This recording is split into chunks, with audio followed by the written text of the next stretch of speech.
Perfect. I'll just Yay. put it on everyone's just in case. Allow to record files. All right, there cool. you go. That's Thank so silly. you. I thought it would have notified me.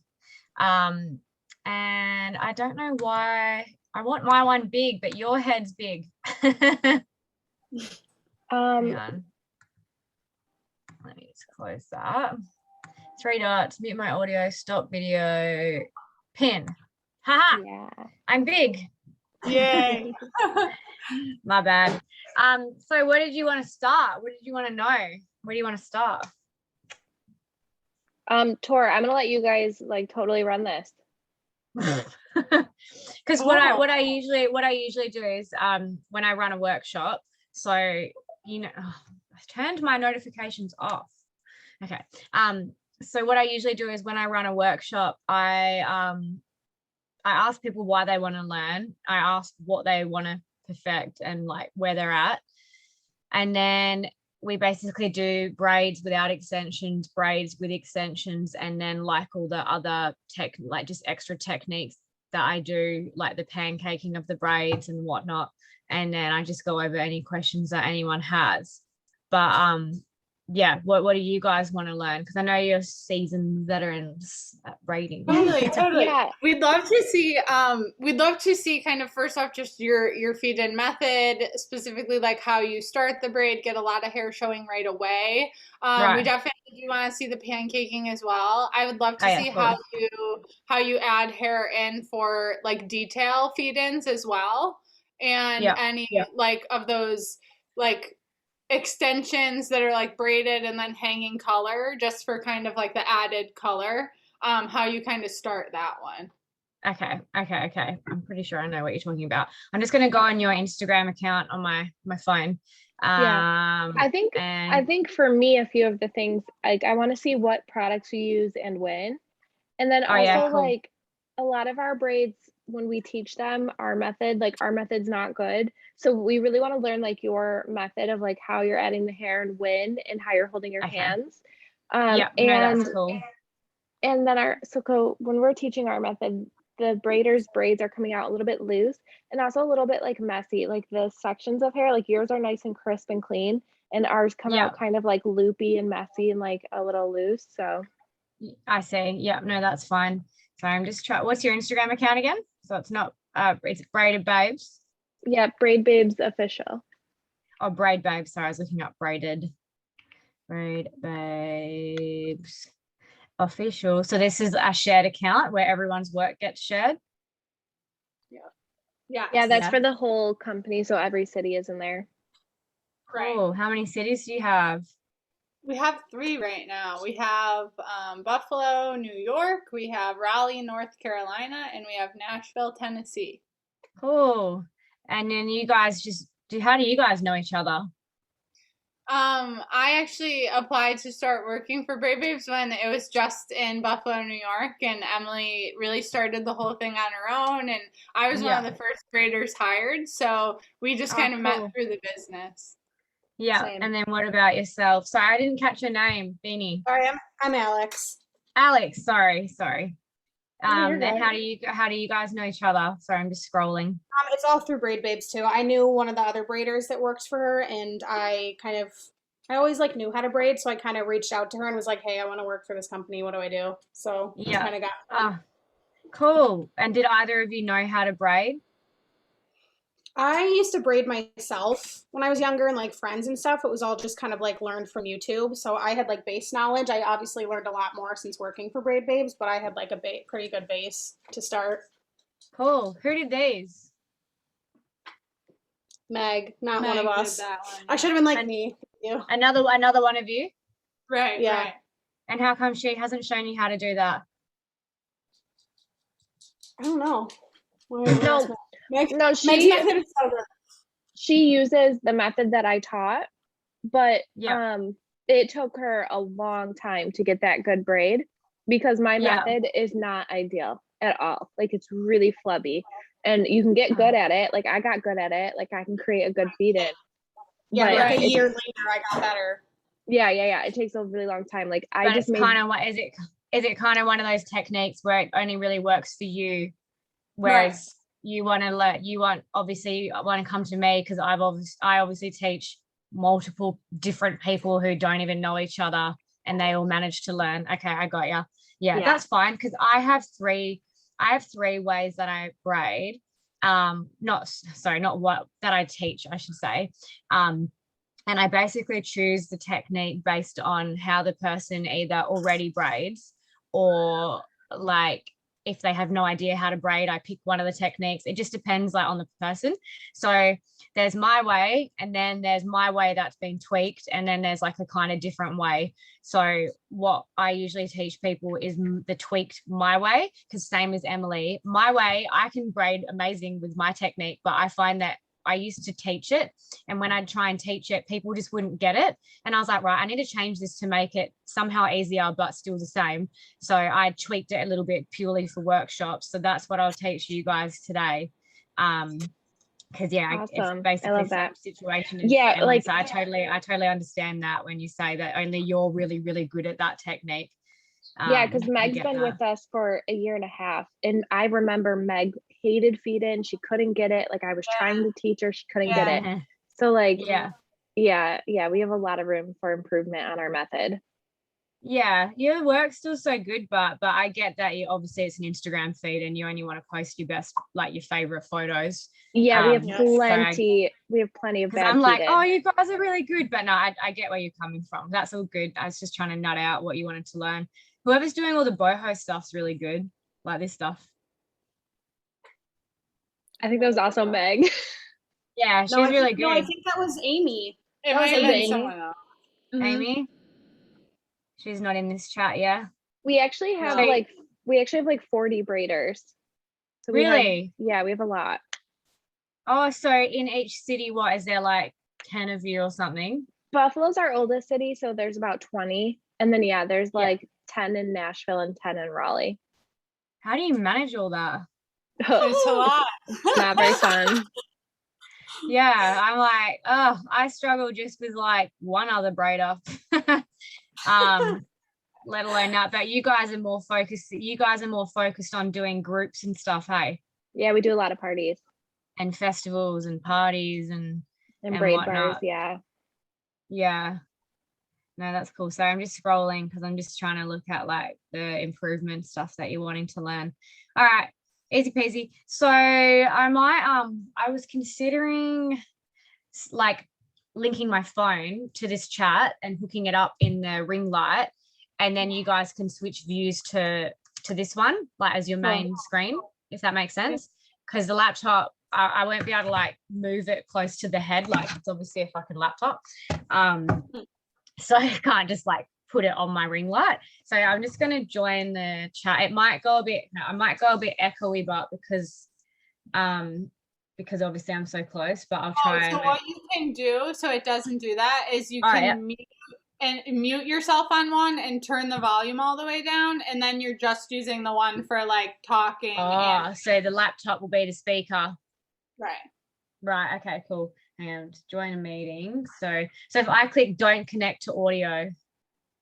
Right. Perfect. Yeah. Okay. Let me just get the meeting. I just need to get the meeting ID from the Instagram chat. Cool. I was so nervous that this chat thing wasn't going to work because like I don't know how to use it. And I was thinking, I hope this works because I've used it at work. So I have another job as well.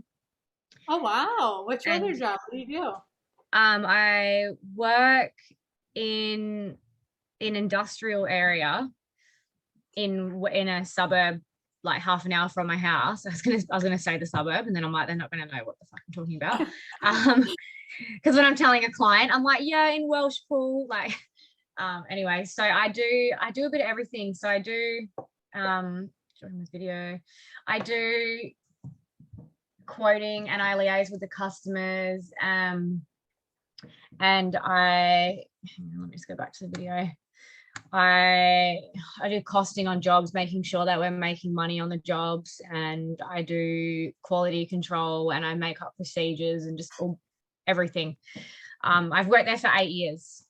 Wow. So what my plan is I do love working there. I used to work there full time, but I had to go part time because of braiding. But I think I'll just stick around there until I have a kid, because I don't know if you guys don't get this in America, I don't think, but when you work for a company for a certain amount of time in Australia, you get what's called long service leave. And it's basically like a 3-month payout of work, but you have to work there for 10 years. So I got 2 more years. And then I'll probably have a kid and leave that and just do my braiding. Nice. Aww. But with my braiding, I'm not what's the word?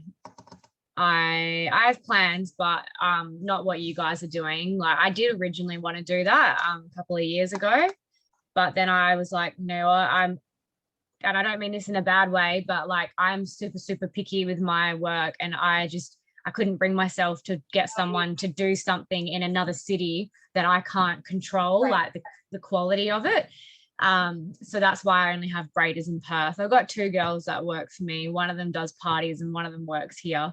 But that's enough for me. And then if I do want to do clients over east, I just fly over myself and I spend a couple of days there and I do hair, and then I do workshops, and then I come back to Perth. And I did want to make my own products as well, but that's just not another, one of those things where I'm like, one day I'll do it. Right. I just list. All right, what's happening here? Okay, so that's a nice view. I'm just gonna put this in my ring light. Oh, this is weird seeing myself on 2 different screens. I don't know what's happening.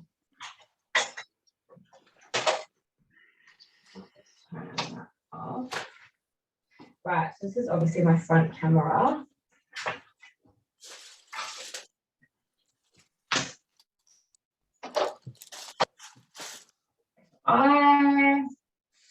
This is going to be landscape view. Is that going to be okay? I feel like that's fine. Oh, so it's just automatically. Hang on.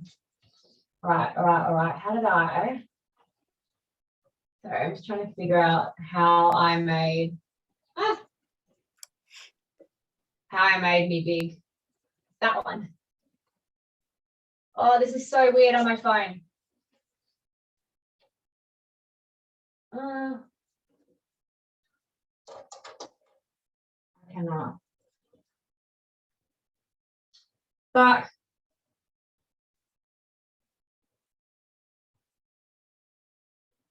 sorry, I'm trying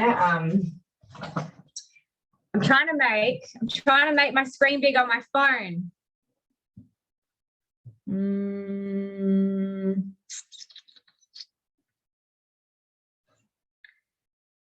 Fuck you, stupid thing. Oh my God. I got it. Yay! I don't even know what I clicked. I'm just gonna click that. All right, don't touch anything, Audra.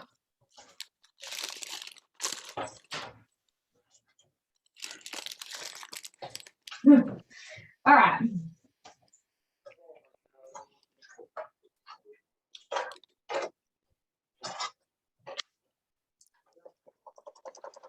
Have you done any workshops before, like with other people in person? No.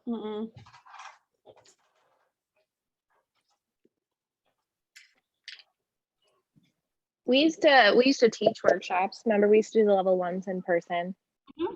Yeah. Yeah. You're just too busy now? Well, with COVID, we just stopped doing the in-person workshops, and they were a lot to manage, so we haven't brought them back. What's COVID like over there? Like, are you allowed to work and stuff? What'd you say? Are you allowed to work with COVID? Sorry, I'm going to move my laptop. Oh yeah, we are, luckily. We had some shutdowns last year, but we can work full force now. And are you all like, do you have to get your vaccinations? No, we will braid at some events, and there's a couple of events that will require the vaccine, but not for appointments. Yeah, okay. We have to get it over here. We're like forced to get it. Oh wow. In some jobs. So in some industries, they're like, you have to get it. But basically the list of industries that they give you, it's like, there'd be like 10 people that can't get it, like that don't have to get it because of the industry that they work in. I wonder if I should just turn this video off. Like, how do I do that? Yeah. I don't think I can because I think this is the main one. So I don't know if I can actually turn this video off. Because I can click stop video, but then it will stop the I think. Oh, hang on. Choose virtual background. I'm not even going to touch that. I'm just going to leave that because I'm too scared to turn it off. I'm just going to like flip it to a blank wall. I just want you to be able to hear me. That's all. I'm just trying to find a place where I can put my laptop where you'll be able. Oh, I know. Because obviously that audio is coming from my laptop. Yeah.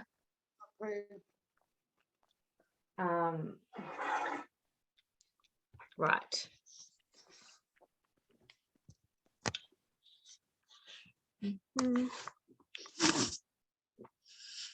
I don't know. That doesn't matter to you guys if that's there, hey? Yeah, that's fine. Yeah, because I don't want to close my laptop because I'm too scared, and I don't want to turn the video off just in case as well.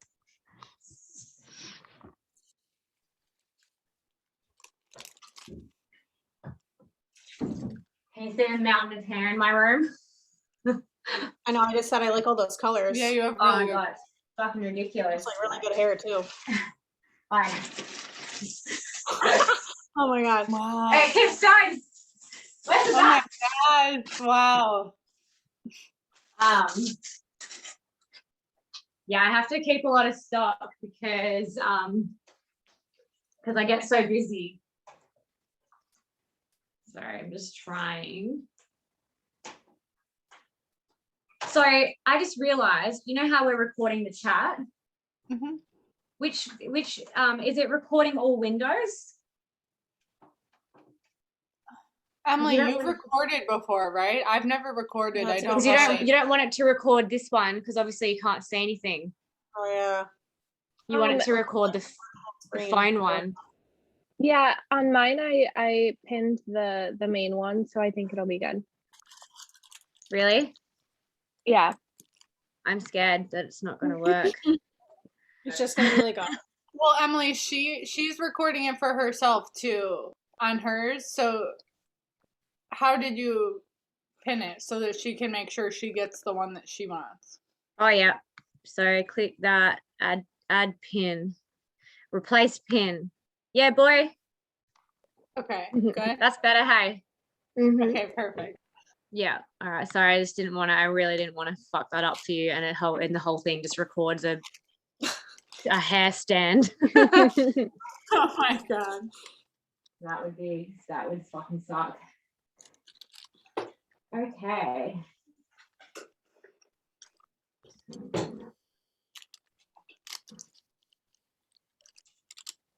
Sorry, it's such a like tedious thing. All right, so just wanted to make sure you could see. So can you guys hear me all good? Yep. It's not like echoey or anything. No, perfect. Okay, great. So I'm going to basically do a braid and I'm going to break down what I'm doing like as I go. So then it'll sound like I'm going through every little detail, but obviously that's the whole point because it is a video call and I really want to break down what I'm doing. So you guys aren't going to be braiding with me, hey? You're just going to keep this video and go back to it, yeah? Right. Yeah, I think we're all pretty good with like listening and watching because we've been braiding for a couple of years now, so I think we'll get it. Yeah, I'm the same. I've only just started attending like workshops over here, not for braiding, but for updos. I'm just a bit like, oh, I feel like I can sit there and listen now. Like I'll know what they're talking about, you know? Right. Yeah. So the products that I like to use is this one. So it's called the Schwarzkopf Professional brand. It's up the top. It's like a styling cream. So it's an anti-frizz cream. So I basically put it in before I start the braid. I only use like a really small amount. If at any point, by the way, you can't see what I'm doing, just tell me. Okay. So I only use like a really small amount, and I basically put it where I'm going to be taking the bits for the braid. So down here and then on the other side. So then that way it helps me like grip the bits that I'm getting. So I just put it on my fingertips. Is the video delayed or not? It actually seems pretty good to me. No, I feel like it's good. Yeah, I was worried it was going to be like super delayed, but I guess that's why people use Zoom and not like Instagram, you know? Yeah, right. So I'm going to tie down the side I'm not braiding because I don't like to clip. I don't trust the clips. Let me just grab my hair lucky. And when I'm parting my client's hair, so parting as in this bit here, I like to part from the front of their face because I feel like when I'm parting from the front, I'm looking at what they're looking at. So I basically will stand in front of them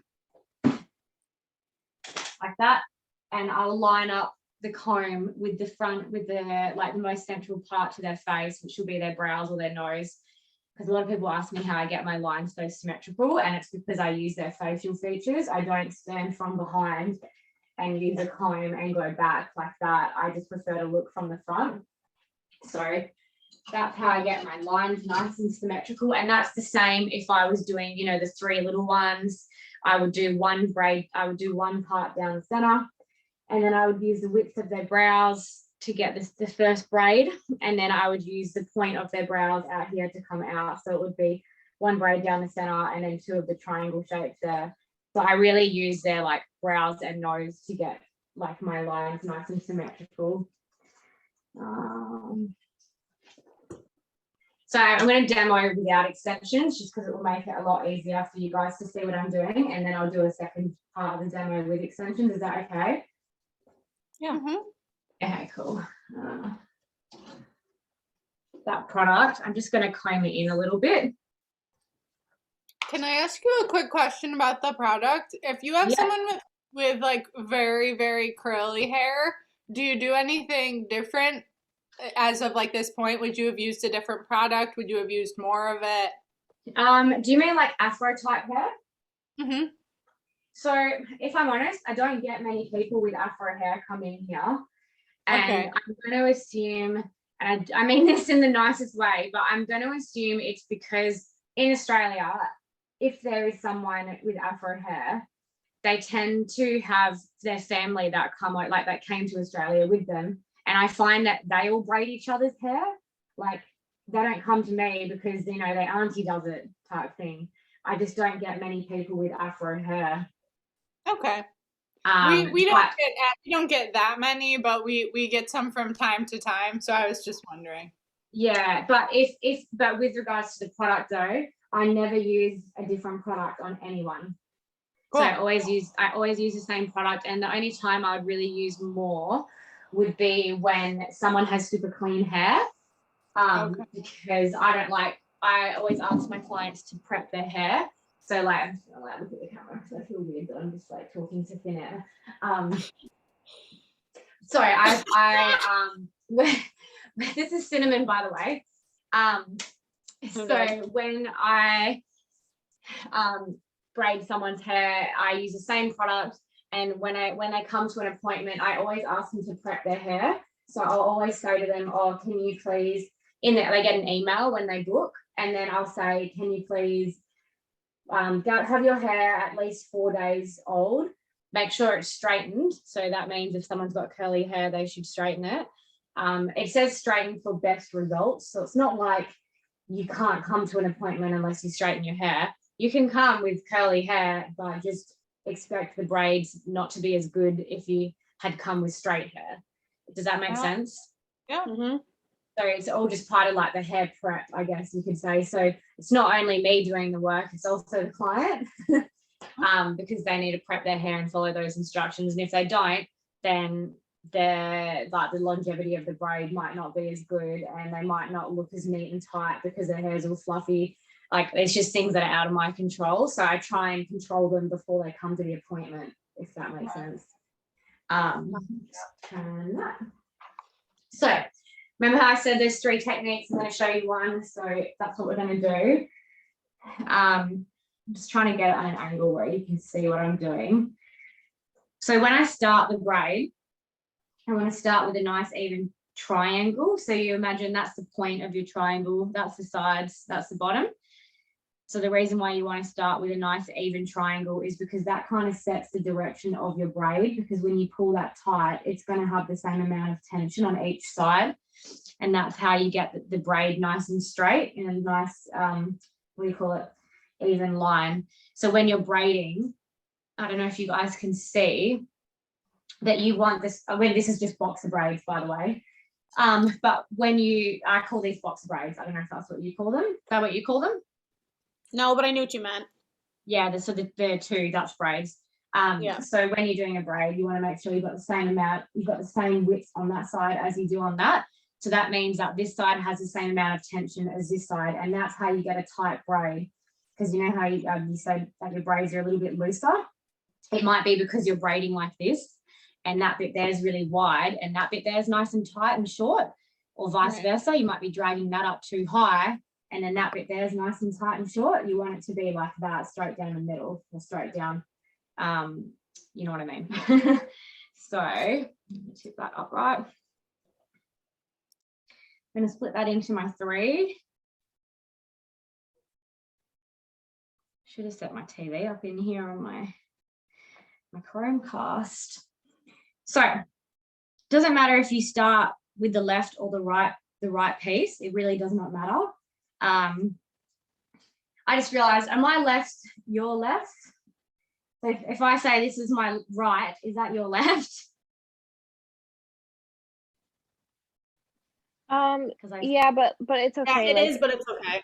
Yeah, like we can follow it. It makes sense because we can kind of like see how you're standing. Yeah, no, that's fine. I'll try not to use left and right, then I'll just try to use my hands. So when we're braiding with this technique, we actually are using our left and right hand exactly the same. So it actually doesn't matter if I'm referring to left or right, because the reason why I teach this technique is basically because you're using your left and your right hand the same. Sorry, I'm using my laptop. I'm using my laptop so I can see what I'm doing, because when I'm on a stool, I actually can't see the phone screen. So I'm just using the laptop screen instead. So that's better. Now I can actually see what you guys can see.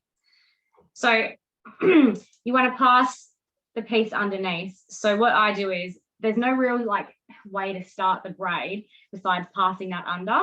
So you want to pass that under. And when you bring the middle piece over, you want to pinch the 2 pieces of hair together from underneath like that. So see how so one piece is in my palm and one piece is in the middle, and then that's still my outside piece there. So you basically want to pinch them together like that. And then you're going to bring this piece here underneath. I'm going to use my finger. So my middle finger comes under the middle piece of hair, and then I grab it. And then that piece there comes over. And then once that comes over, you pinch those 2 together. So you're using your left and right hand the same. So now my middle finger, I'm just pointing at it, comes under the middle piece like that. And then the outside piece rests in there. Once that rests in there, you can add a little bit of hair in from the head. So I always start my braid without adding in hair from the head first. So you notice that I fed it under, and then I fed it under, and only when I've come back to this side, now I'm adding in hair from the head. So that will also make a lot more sense when we're using extensions, because you have to start your braid with a plait first. So once you fed that in, you bring that over. Once you bring that over, you're going to pinch the 2 pieces together like that. Then your middle finger comes under the middle piece of hair like that, and then the outside piece feeds in. And then you're also going to add a little bit of hair from the head like that, and then the middle piece comes over. Once that comes over, you pinch those 2 pieces together like that. See there? Put your thumb on them. Middle finger comes under the middle piece, and then you add the hair in, and then you're going to add a bit from the head. Can you kind of see that I'm using my left and right hand the same? Mm-hmm. Yeah. And then you can probably see one side better. Just tell me if you want me to move the camera angle, by the way. That comes over, and then you're going to come underneath and pinch those two bits together. So when you're coming underneath, you should never go through the hair like that. You can see how that piece is now under my finger. Your finger should always be underneath both pieces like that. And you're literally just pinching them together. And then your middle finger comes under the middle piece, add the hair in. And then that comes over. So with this technique, the reason why I like it is because you can kind of see how high up I'm holding the hair, like I'm holding it directly underneath the braid. So I'm not holding it out here, and I'm not holding it with my hands facing this way. So this way, a lot of people braid this way. So I don't like braiding this way because I actually can't see here. I can't see the braid. I don't know what it looks like right now. I don't know what direction it's going. I don't know how loose it is. I don't know how big it is. So I don't like braiding with my hands like that. I like braiding with my hands with my palms facing upwards. That's obviously my palm there. Middle finger under the middle piece. Add the hair in. And then that piece comes over. Once it comes over, and you can kind of notice when I bring that middle piece over, which is that one there that I'm moving around, as soon as I bring it over, I pull it nice and tight, and then I work my way up the hair, and then I come underneath both pieces and I pinch them together. And when I do the same on this side, so I add the hair in, my middle finger comes underneath. And can you see that I'm not letting go of this bit? No. So to get your braids tight, you don't let go of that. That's basically the rule of thumb. So once that comes over, you can see it there. I'm going to work my way up the hair, and then I'm going to put my finger underneath, and I'm going to pinch those two pieces together.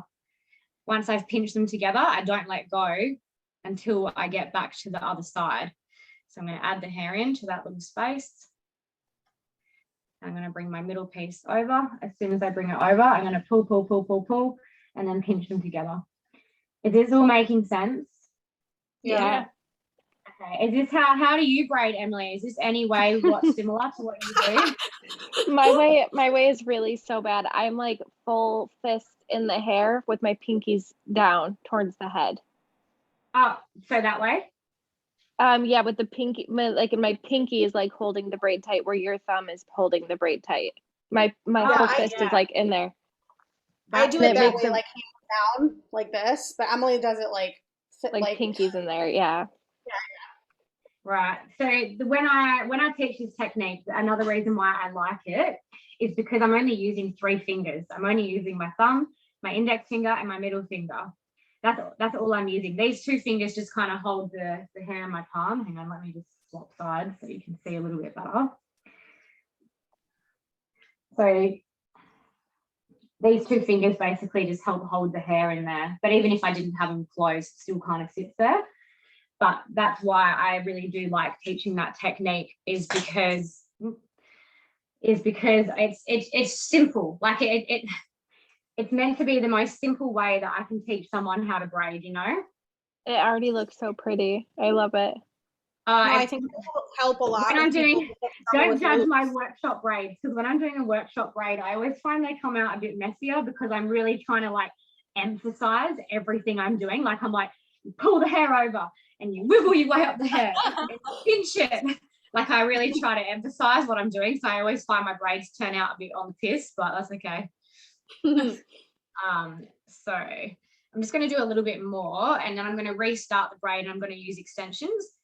But you can kind of see the direction of my braid is basically coming straight down the hair. It's not coming down along the hairline. I noticed that some of the braids on your feed were coming downwards like that. So what I find is standing on a stool, making sure I'm standing above the person helps my braid, just helps the direction of the braid, you know. It also means that the client doesn't have to sit with their head in an uncomfortable position because they're just sitting there, you know. So I'll show you a video of what the stool looks like. I might just be able to show you on the laptop. Hold up. It's literally just a footstool. Ta-da! Cool. I don't know if you guys like to braid with stools, but I do. So see We how don't, but I'm holding. it's not a bad idea. We have a lot of short braiders. Yeah, I just don't like the idea. Oh, sorry, I'm just using the laptop. I don't like the idea of people having to sit like this or sit like this. Like I've had my hair braided before and it's fucking uncomfortable. So I just want people to, I don't want people to leave being like, oh my God, I love my hair, but fuck, it was so painful. Like I don't want that. So that's why I like to use a stool. And it's just better for my back and my shoulders, like, so I'm not like trying to hunch over, if that makes any sense. So back to the braid. Pardon? It does make sense. That's one thing that people always say. So back to the braid. So notice how I can kind of like walk around the room and do whatever because I'm pinching those two pieces together. If I was to let go of that, that's when the braid comes loose. So when I'm teaching someone like face to face, I'm constantly like saying to them, see how it makes a cross shape? See how it looks like a cross? Yeah. Hang on. Where am I?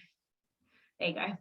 So I always say pinch across whenever they're learning, and then they get to the other side. And I feed the hair in. That comes over. And then I say pinch across, and they have to pinch the cross. If they don't pinch it, the braid will come out. Middle finger underneath. And can you see the tension on that, Emily? Yeah. So that's how I get those bits so neat and tidy into the braid, because what I do is I feed it into that space and then I use my free hand. See all that? Yep. I use my free hand to just get rid of that. And then if I really want to, I just grab it and I just pull it again just to go over it. And that's how you get it nice and tight, because you have a free hand. You have a free hand. You should just be able to do whatever you want with this. And this is the hand I use for the extensions.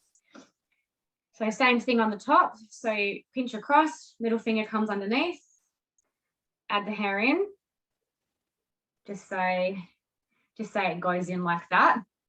Use your free hand to get rid of those knots like that. And then you just go over it again and you're sliding it in that same spot.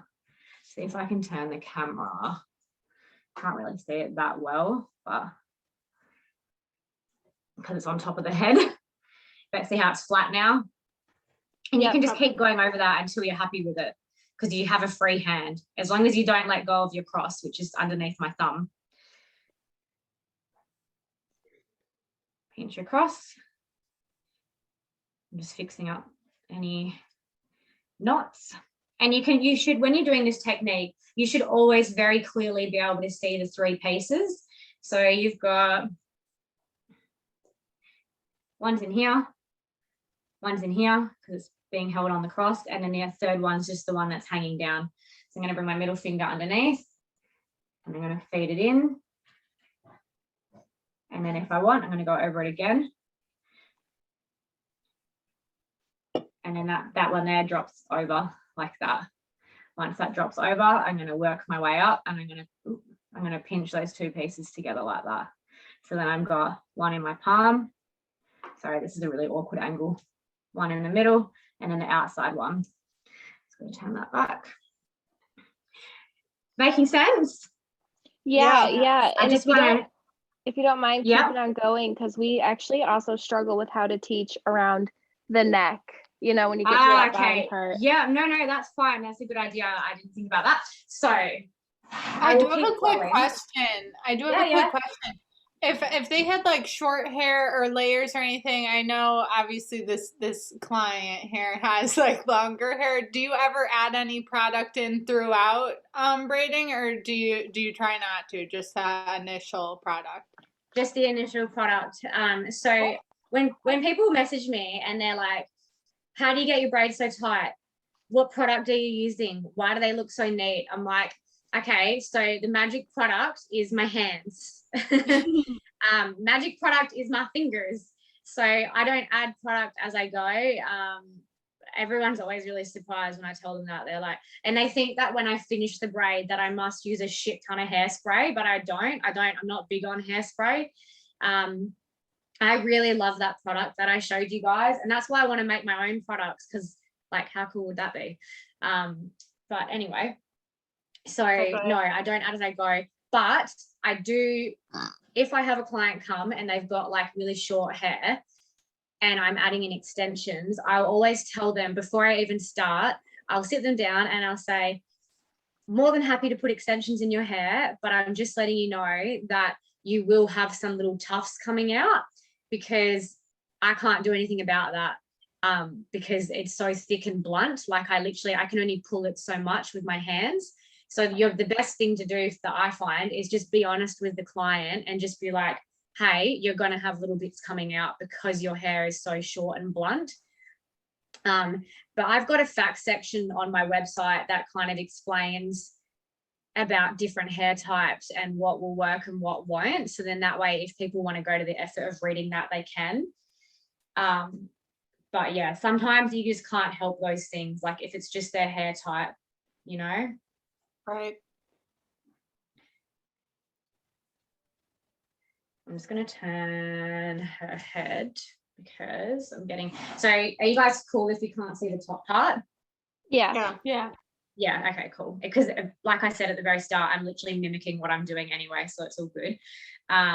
When you're feeding in hair, by the way, you should always be feeding it in, horizontally. So when you're feeding it in, you should never be, it's harder to, I might try and show you from the top side because it's easier to explain. So I don't know if you can see these pieces coming in, but they're coming in a straight line. They're not dragging downwards and they're not dragging upwards. They're coming in like straight into the braid. So when you're braiding, you should always be feeding it in a straight line. I'll show you on the next piece what I mean. I'm just going to turn that.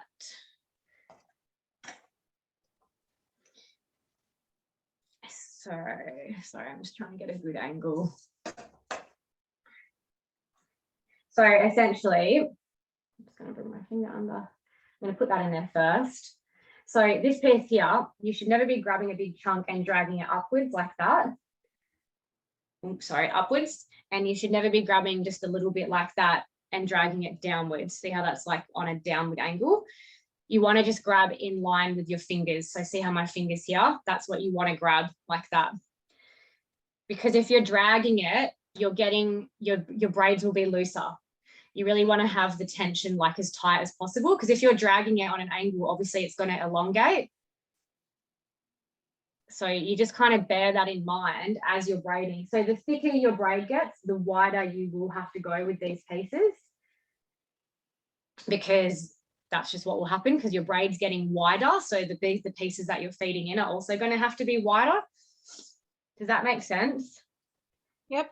Yeah. So as I just tell people, as you're braiding, you literally just want to imagine that you're like just feeding it in line with your fingers like that. So wherever your finger's sticking out, that's where you want to be feeding it in line.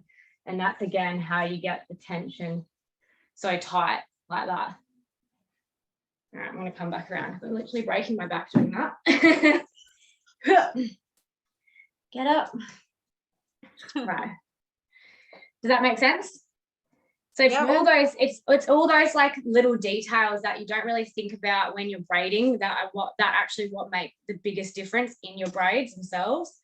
So like you can say, oh, I can braid, but like if you're not doing all those extra little intricate steps, then your braids, you always want to improve them. And you'll always be wondering, why aren't my braids that good? It's just those little extra steps, like, you know, starting with a triangle, not just starting with like a chunk of hair, just be really particular.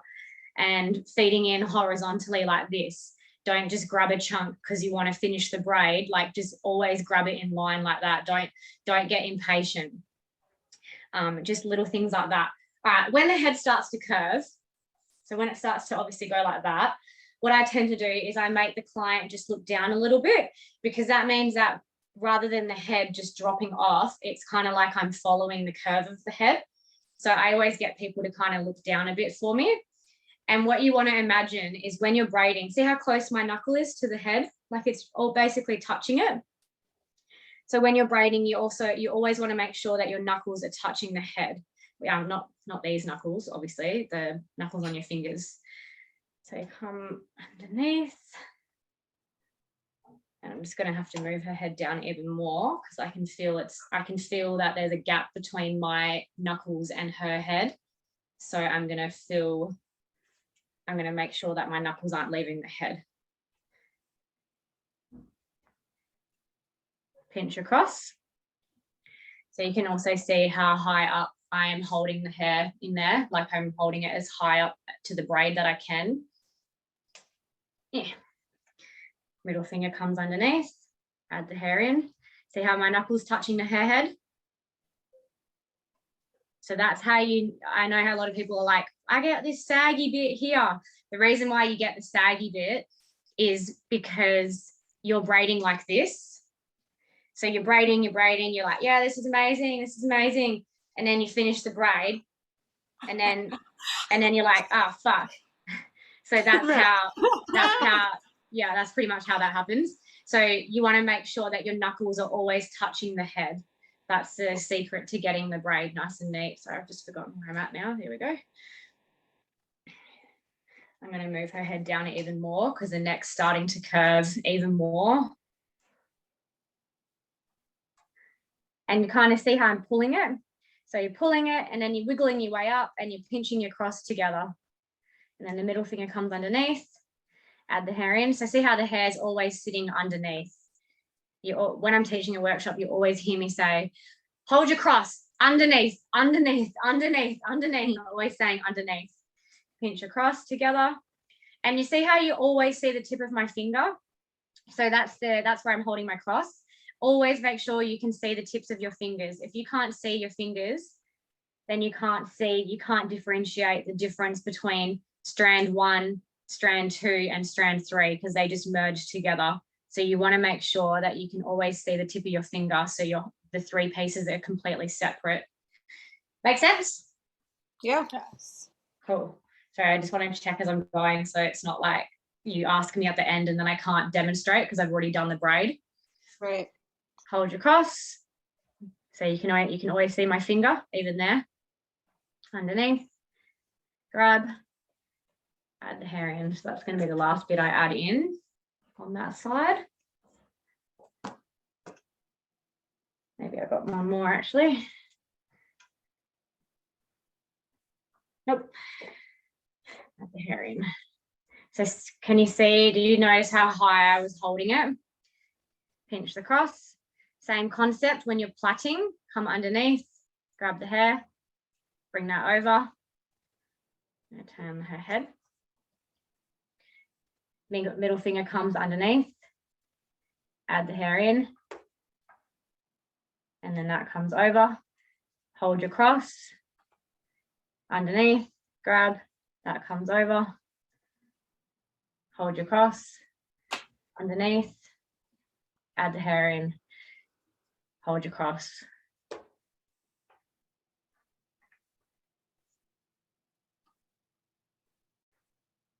So all of my movements are literally coming from underneath the hair. Underneath and underneath my fingers.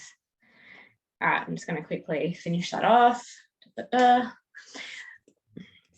going to tie, I'm just going to random bits of hair, but whatever. Don't do that to the client. All right, I'm just going to, oh no. Just going to tie that off with a hair like here.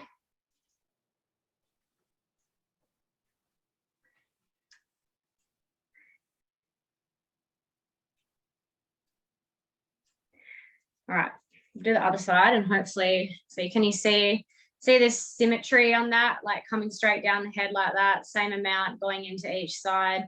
There's no bubbles under here because I've kept my knuckles up as high as I can to the head. So there's no dragging of the braid. All the pieces being fed in, they line up with the braid. when they were struggling with keeping it tight at the nape of the neck, I would say to them, like, your pieces have to be horizontal with the braid, like your past is, otherwise it's going to get loose. So yeah, exactly. Yeah, no, you were right. You're bang on. So I feel like I use heaps of terms that I'm like, they're probably not familiar with the term bang on. I love it. I love it. You know what I mean by? sure do. Alrighty, I'm gonna take this side out. I'm just gonna swap over like the laptop because it's gonna be in my way.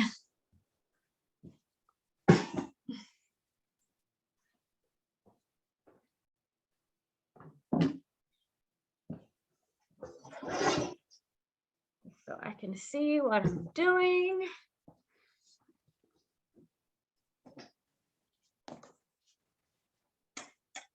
Yeah.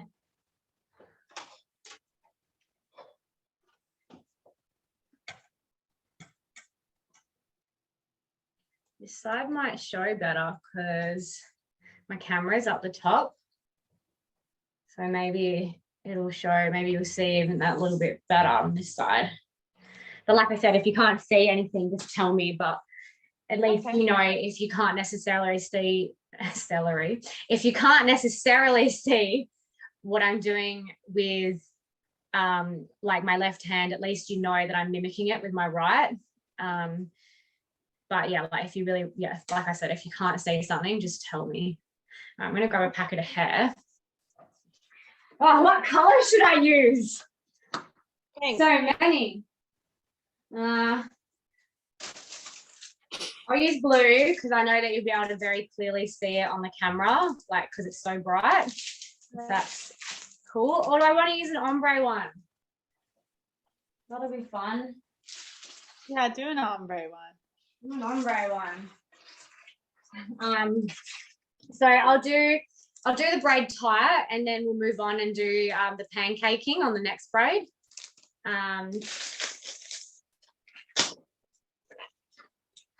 So when I'm braiding with extensions, I actually make my client pass me the hair. So the reason why, you understand why, because the reason why I make people pass it to me is because of, it's just because of the quantity that I add in. I can't possibly pre-hang it before someone arrives because I work back to back with clients. Like I don't want to spend 10 minutes hanging hair between each person. And I would not have the space in my room to be able to do that. I'll give you a tour of my room. Hang on. I don't know if you can see. Whoop. That's my stations. Aww. Love it. And then in the corner is my stand. And then it's just a couch of people waiting. And then that is just like my stock shelf. Because some products I sell, so the hair cream, I sell that. Because when I do a workshop, people are like, oh, where can I buy it? And I'm like, you can buy it here. But yeah, that's another reason why I wanted to make my own products, you know, because so many people ask me, what do you use? And I'd love to be able to say, oh, my own, but I can't do that right now. But yeah, that's basically the whole room. And then I just keep all my updo stuff in there because I do my weddings as well. But yeah, that is my room. Where are my scissors? So you guys don't have like a room like this, hey? Because you nope. Because you all, what's the word? Because you're mobile. You're mobile, yeah. Right. Yeah, that's good, Bob. Because that's like your niche. Yep. Right, I just need to find a place to hang this hair because obviously Cinnamon can't pass it to me. Just give me a minute. Okay. So my mannequin's name is Roxy. Oh, really? You gotta name him. Right. I know.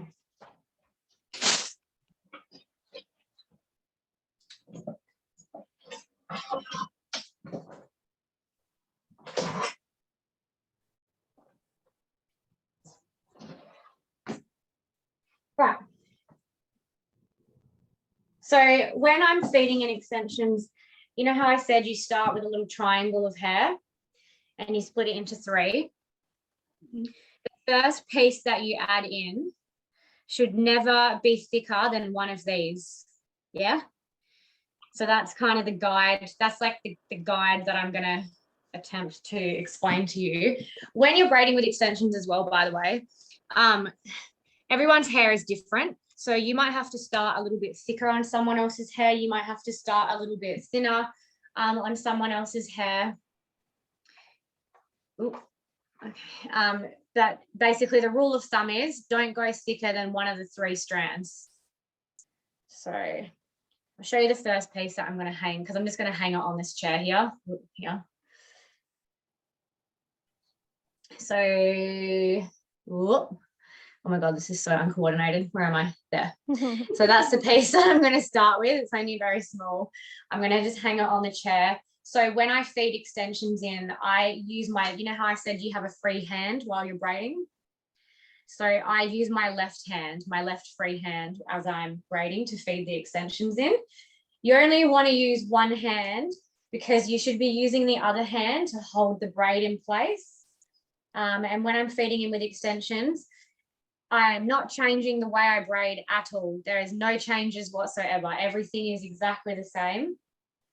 It's just you're going to be adding in an extra step.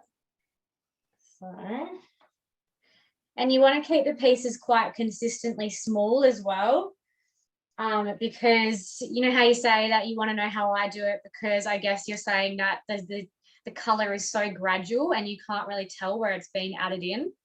That's why you want to keep the pieces nice and small, because you want people to look at it like, I can see color, but I can't see where she's added it in. Yeah. Mm-hmm. That's what you want.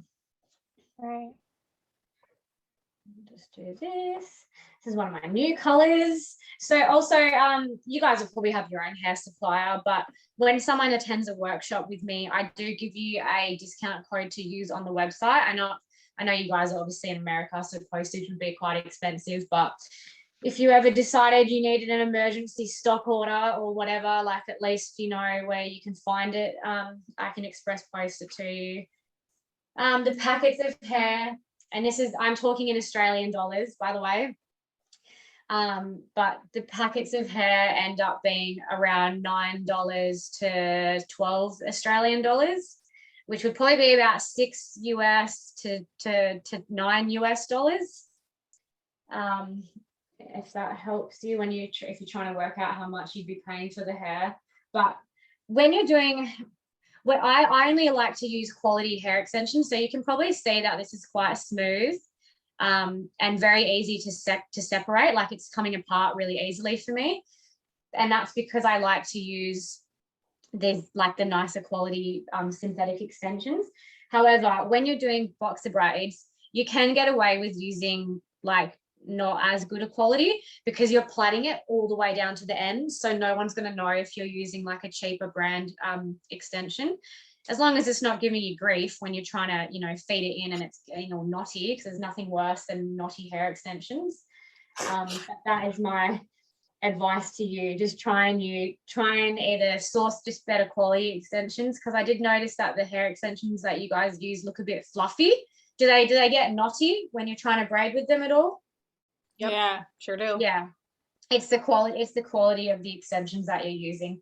So my advice would be either just try and find better quality extensions. It will honestly make your job easier. Like it will cost a little bit more, like wherever you get them from, whether you get them from me or like eBay or AliExpress, whatever, they will cost like maybe an extra $1 or $2, but it's worth it because it makes your job easier, and like why wouldn't you want that? And also I actually find that clients can tell the difference. So because there's so many braiders in Perth where I am, someone will come here and get their hair braided and they'll be like, oh, I took my daughter to this other place, but the hair was just so itchy. And then they come here and they're like, oh my God, it's so smooth, it's so soft, blah, blah, blah. So like clients over in Perth, I find actually can tell the difference between the quality of hair that you're using. So maybe some food for thought if you guys are finding that certain styles aren't looking as nice because because of the hair extension quality. Let me just grab my cream. So putting the same stuff in. Do you have any questions about extensions or anything like that? Or I just kind of covered that with the extensions. I have a question. What do you, when you have the client hand you the hair, what do you say to them so they know how big of a chunk to give you? So I show them the starting piece and I'm like, right, this is what we're starting with. Can you just try and keep it consistent? And then when I want them to go a little bit thicker, when the braid's getting a little bit thicker down here, then I ask them just to go slightly thicker. But it, honestly, I'll show you the difference. You won't even be able to see it on camera. So that's my first piece. And then that's kind of towards the end. So it's like this slightest difference. It's really not that much of a difference. But you do find that, because you want to use, oh, that's the other thing, by the way, when you're doing just the two braids, the two Dutch braids, you want to use a full packet of those extensions. So that is why half my packet is here. And then the rest of the packet I've distributed over the chair, because the idea is I want to use all of them. And because she's not part, and what I do is as they're passing it to me, I'm kind of watching how much hair is left. And then I'm going, oh, can you go a little bit thicker? Because I'm getting to the point where I'm like, oh shit, I'm getting to the end of the braid and I haven't used the full packet yet. So I just ask them to go slightly thicker. So extensions can be very much like practice, and just kind of getting used to the hair. That's the hardest part, getting used to the hair and how much to add. But if I can give you like a general guide of like, you know, how much to start with and then just kind of keeping it consistent, then you'll kind of get used to it, like on all the different clients that you're doing, you know. Does that make sense? Yep. Okay, cool. So I'm going to start with my, what way am I turning her? Yeah. Start with my little triangle. And I don't braid with a comb either, by the way, ever. Use my fingers. I always recommend grow your index finger. Grow your index fingernail. Not the actual finger itself. That's not possible. All right. I can't believe that we didn't realize about the time thing. I was literally like, I'm so confused. Why is no one picking up the fucking chat? And then I was like, I'm going to Google what the time is over there. And then I Googled it and I was like, fuck. It is like, just don't think about it. Right. I mean, we didn't either. Oh, no, it's all good. I was just like, well, I'm up now. I'll just chill out. And I did like a little test run on my phone anyway, so it was fine. Cool. All right. So when you start the extension, right? So I've got let me just try and show you. So I've got the 3 pieces just sitting in my hand. You kind of have to hold it. It doesn't matter how you hold it. Like you can hold it like that. You can hold it like however you want. And then the piece of extension that you're using, let me just put it there. You want to put it over the top. So FYI, the very start of the braid is when I'm using extensions is different to the rest. And I will explain this as I'm braiding. So the first piece, you want to harness it over the top and you want to join it into the outside 2 pieces. So this piece here, which is kind of just resting in my palm, and then this piece here. And then the middle piece stays without color. Make sense? Yep. So I'm going to bring my middle piece over the top and I'm going to get my little cross. Sorry, I'm just wiggling my way up the hair. I'm going to pinch my cross and then I'm going to bring my middle finger underneath and I'm going to place the hair in there. Sorry, the outside piece, comes in there. Middle piece comes over and then that's my new cross. So see how I haven't added hair from the head? Now I'm back to the left side. Sorry, I'm back to the top side. I'm going to start adding in hair from the head. So I'm going to braid that in. Middle finger comes underneath. That comes over. So kind of notice how I've basically just, the blue pieces and part of her hair now. I'm not even thinking of it as like it's extension, like it's part of her hair. It's not extension, it's part of her hair. That comes underneath. You're going to feed the hair in.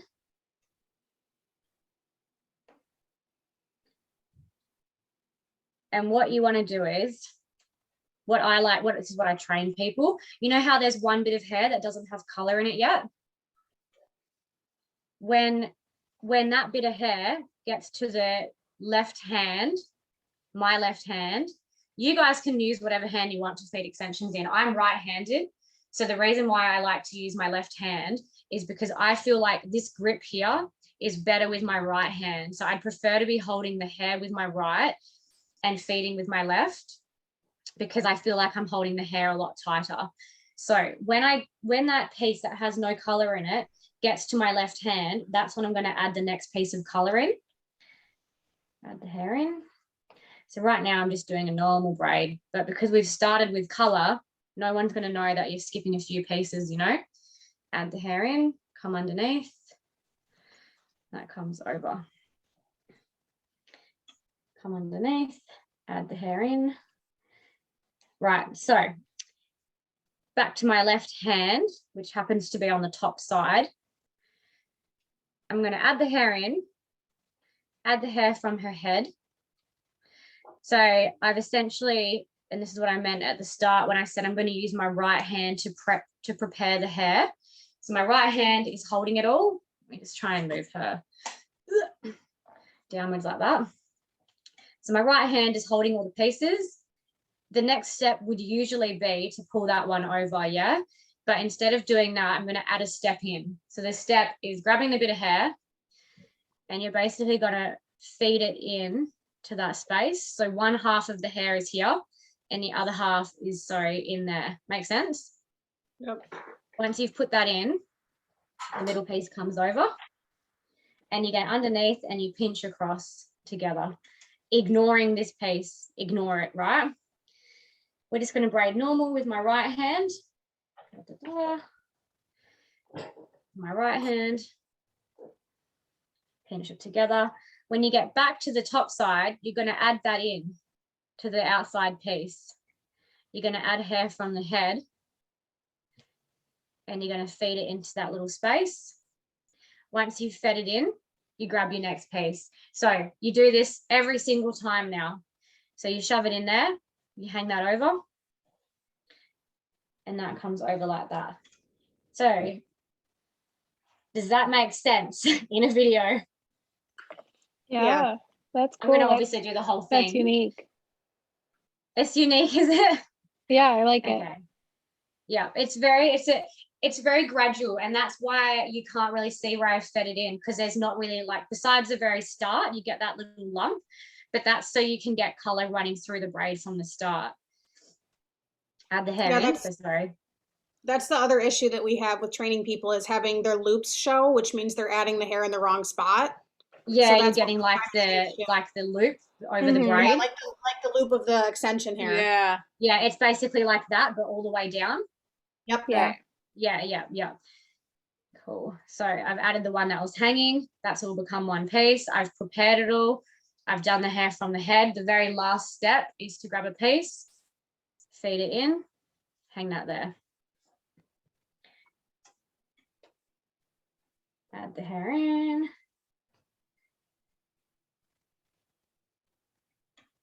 Pinch it together, middle finger underneath, and you're going to add that in. So you can kind of do it in one movement if you want. You can grab each piece and shove it in there. It doesn't matter. I'm really breaking down what I'm doing, but obviously everyone's different, and you'll become a lot more fluent at it, like whoever's doing it. You'll kind of see with the underside, I put that in first, and then I add the hair in. But when I get to the top side, I tend to kind of just grab it all as, like, I grab it like that, and I add it in together. So it doesn't really matter. It does not matter what order you do it in, as long as the last step is feeding this piece of extension in. So you're going to add that in there, hang that over. I'm going to try and turn this. No, I'm not. Let me see.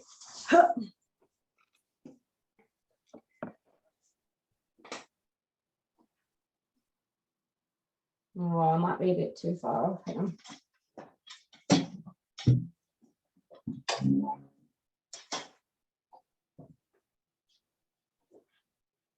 Just so you guys get like a different angle. Is that all right? Yeah. Just to see if you get a different angle of it. So that's hanging over there. Well, you can't really see the bottom side, but that's okay. I'll just do it from this angle so you can see the top side, because before you couldn't see the top, you could see it a little bit, but not as good. Maybe pinch that together.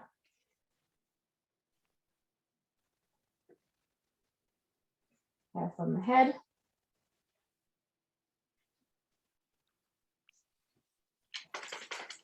And with extensions, it's super important to constantly detangle. So that's that piece sitting in there. Because if you don't detangle as you go, you probably already know this, but it becomes a hot mess. Yeah. There's like constantly knots. So you probably, if I tell you now, you're probably going to notice I'm really like always detangling. You should always detangle when you're braiding, but just when you're detangling with extensions, you just kind of want to be extra careful. Because the extensions are usually longer than the client's hair as well. So I'm going to shove that in there and hang that over the head. So because I'm feeding in with my left hand, right, when I do the left side of her head, which is this side, the extensions are actually going to be fed from here, the underneath side, because I still use my left hand. So when you guys are practicing this, don't get confused and think, oh, it's the top, like feed the extensions in from the top. I just prefer to use my left hand. However, because you're braiding the left, because you're mirroring each side, you can use your right hand, you can use your left, then your right, you can add it in the top side, you can add it in the bottom side. It actually doesn't matter because you're braiding each side exactly the same. So it actually doesn't matter. I just prefer, when I'm training someone, I kind of need to put it simply to them, and I'm like, right, you're learning, let's just pick a hand. What hand do you want to use to add the extensions in, and then we roll with that. Does that make sense? Yep. Yeah, but you guys, like, anyone can do whatever they want. It's totally up to you. I'm going to turn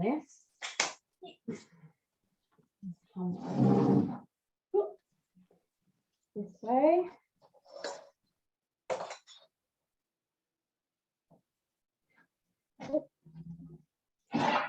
I'm not on my stool anymore because I don't need it, because I'm at the curvy part of the head. So you're going to add the hair in. Get rid of any bubbles. That comes over. Hold your cross like that. Middle finger comes underneath. Add the hair in. And when you're learning as well, I always try to tell people to talk to themselves. So when they're learning extensions, I'll kind of say to them, all right, you're adding the old one and the new one. So that's like, that should be running through your head every time. And the thicker it gets, the harder it gets. So you always need to make sure that you see your fingertips. It's very important. If you don't see them, it'll be messy. Hold your cross. Middle finger comes underneath. Old one. Hair from the head. New one. Do you guys have any questions, or am I covering everything? Yeah, I think so. Yeah, as long as I'm covering everything. I always have it in the back of my head, like I never ever want people to waste money on on workshops. Right.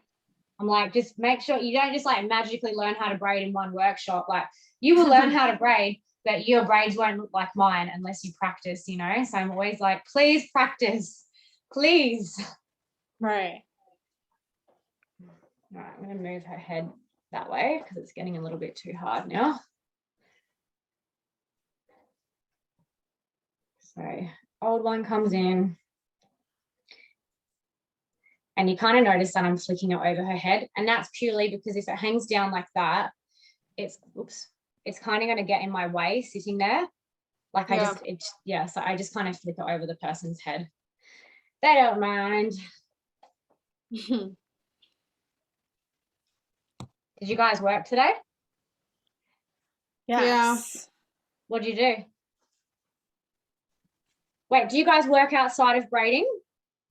Like me? No. Or No, we Not all anymore. work internal for the company. So we kind of work on growing the company, handling the day to day. We have like a lot of braiders out. Some of us still braid part time, but we do a lot of behind the scenes work. Yeah, okay.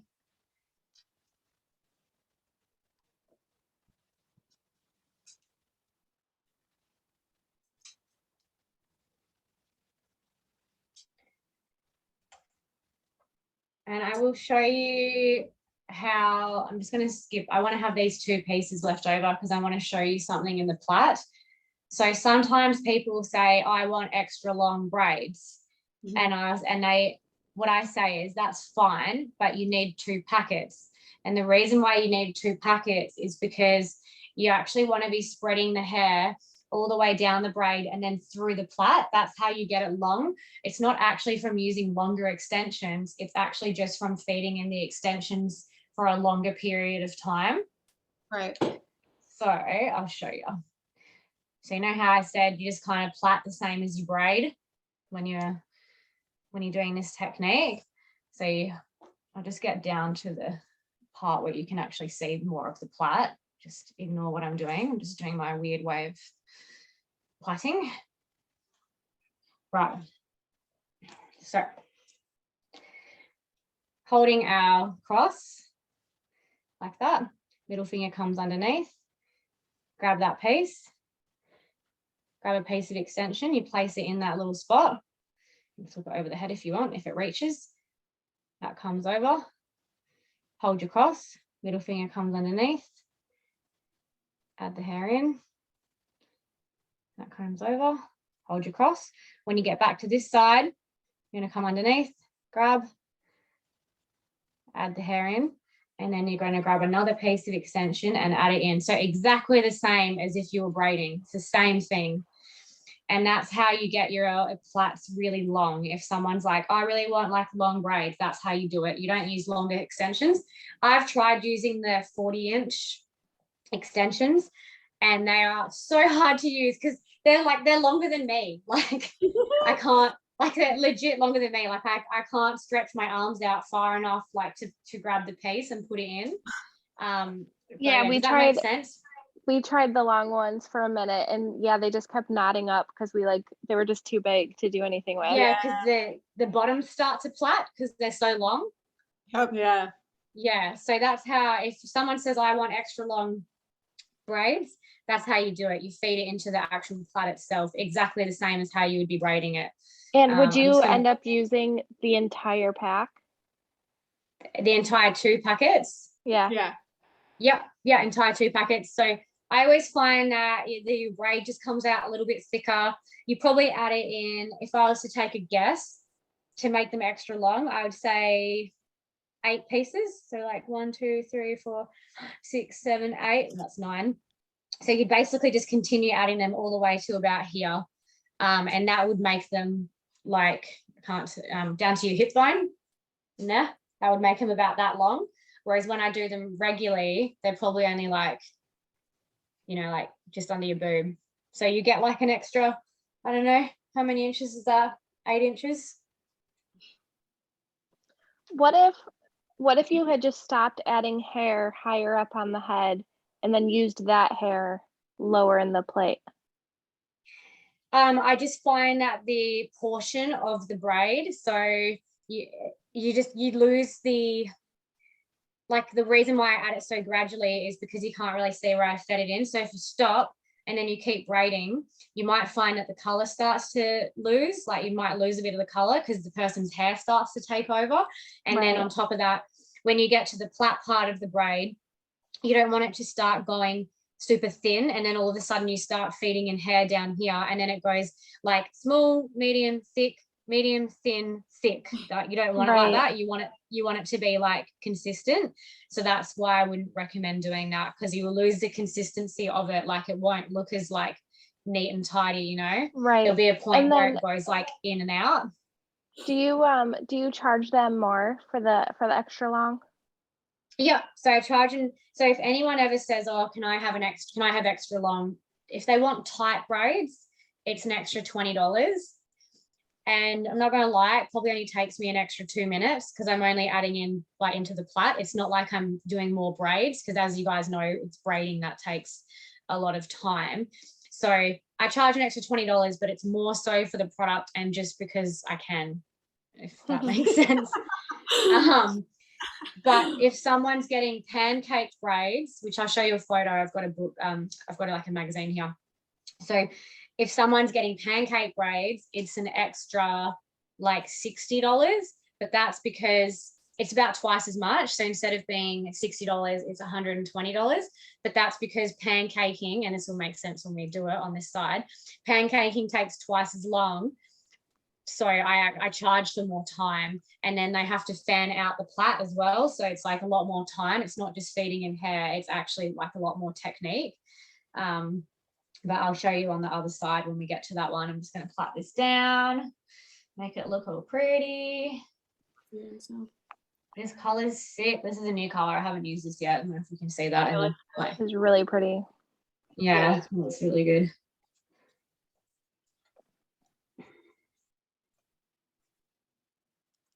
All right, I'm just going to tie that. I have another question. Do you, why in the beginning did you added a little bit of hair and then you did like, I don't know, 6 passes without adding hair? Like, why not just keep adding hair through those passes in the beginning? So I do that, but when I'm training someone, I just want them to like get used to doing the braids. So when you're confident, you can literally straight away start feeding in from that bit of hair that you add in from the first bit. Oops, let me just go closer. So when you're learning, I'm like, let's just get to the piece that doesn't have extension in it. But then if you're becoming more confident, then I'll say, all right, literally start feeding it in from that first left hand. So you actually can. Cool. It's just from a learning perspective. I just try to put everyone under one umbrella. But yeah, the more confident you get. And that's what I meant about feeding in the hair. So the more confident you get, you'll become more fluent in adding in those pieces rather than like me going step 1, step 2, step 3. So everyone you all pick up your own way of how you want to do it eventually. But as long as does that make sense? Yeah. Yep. Like you might tweak it a little bit to suit you, but all in all, you're going to be using your hands the same. All right, let me swap this. All right, I just have to move the laptop again. I've never done a workshop where I've just like stood here and braided a mannequin for 3 hours. It's so good. I think we're learning a ton. Yeah, so far you do everything completely different than what I do. So that's great. That's good. That's a good thing. I can completely learn a new way, but it looks like my feedins, I mean, I feel like my feedins are good, but like me having to teach someone how I do it doesn't make sense. Do you know what I mean? Like I tried to explain it and I was like, this looks so messy. And then like at the end of it looks good, but as I'm doing it, I'm like, this makes no sense. Like for me to even teach this point. So that's why I'm like, I need to learn a better way to like teach people. Yeah, that's why group workshops are good like this. Even if I was with you in person, because they're like no one's the same. No one's going to be at the same level. So a group workshop like this is good because you'll pick up something, Emily will pick up something, Tori will pick up something. You all kind of pick up something. It's not like none of you are going to learn anything. You're all, one of each of you will at least grab something from like a workshop like this. And that's why I kind of recommended, I think I said like go for 3 or 4 hours because then everyone gets a chance to learn something. And you don't even have to, like with the braiding technique that I'm showing you, you don't even have to do it, but you can feed the extensions in the method that I'm doing it. So you might not feed it in the same spot, but at least you know to do the whole starting small and feed it in every time. So like I did a girl the other week and she came in and she loved the workshop, but she was like, you know what, I think I'm just going to stick braiding how I braid, but I'm going to feed the extensions in the matter that you did it. So start small, keep them small and feed it in every time. Because she was feeding in like a chunkier and a chunkier.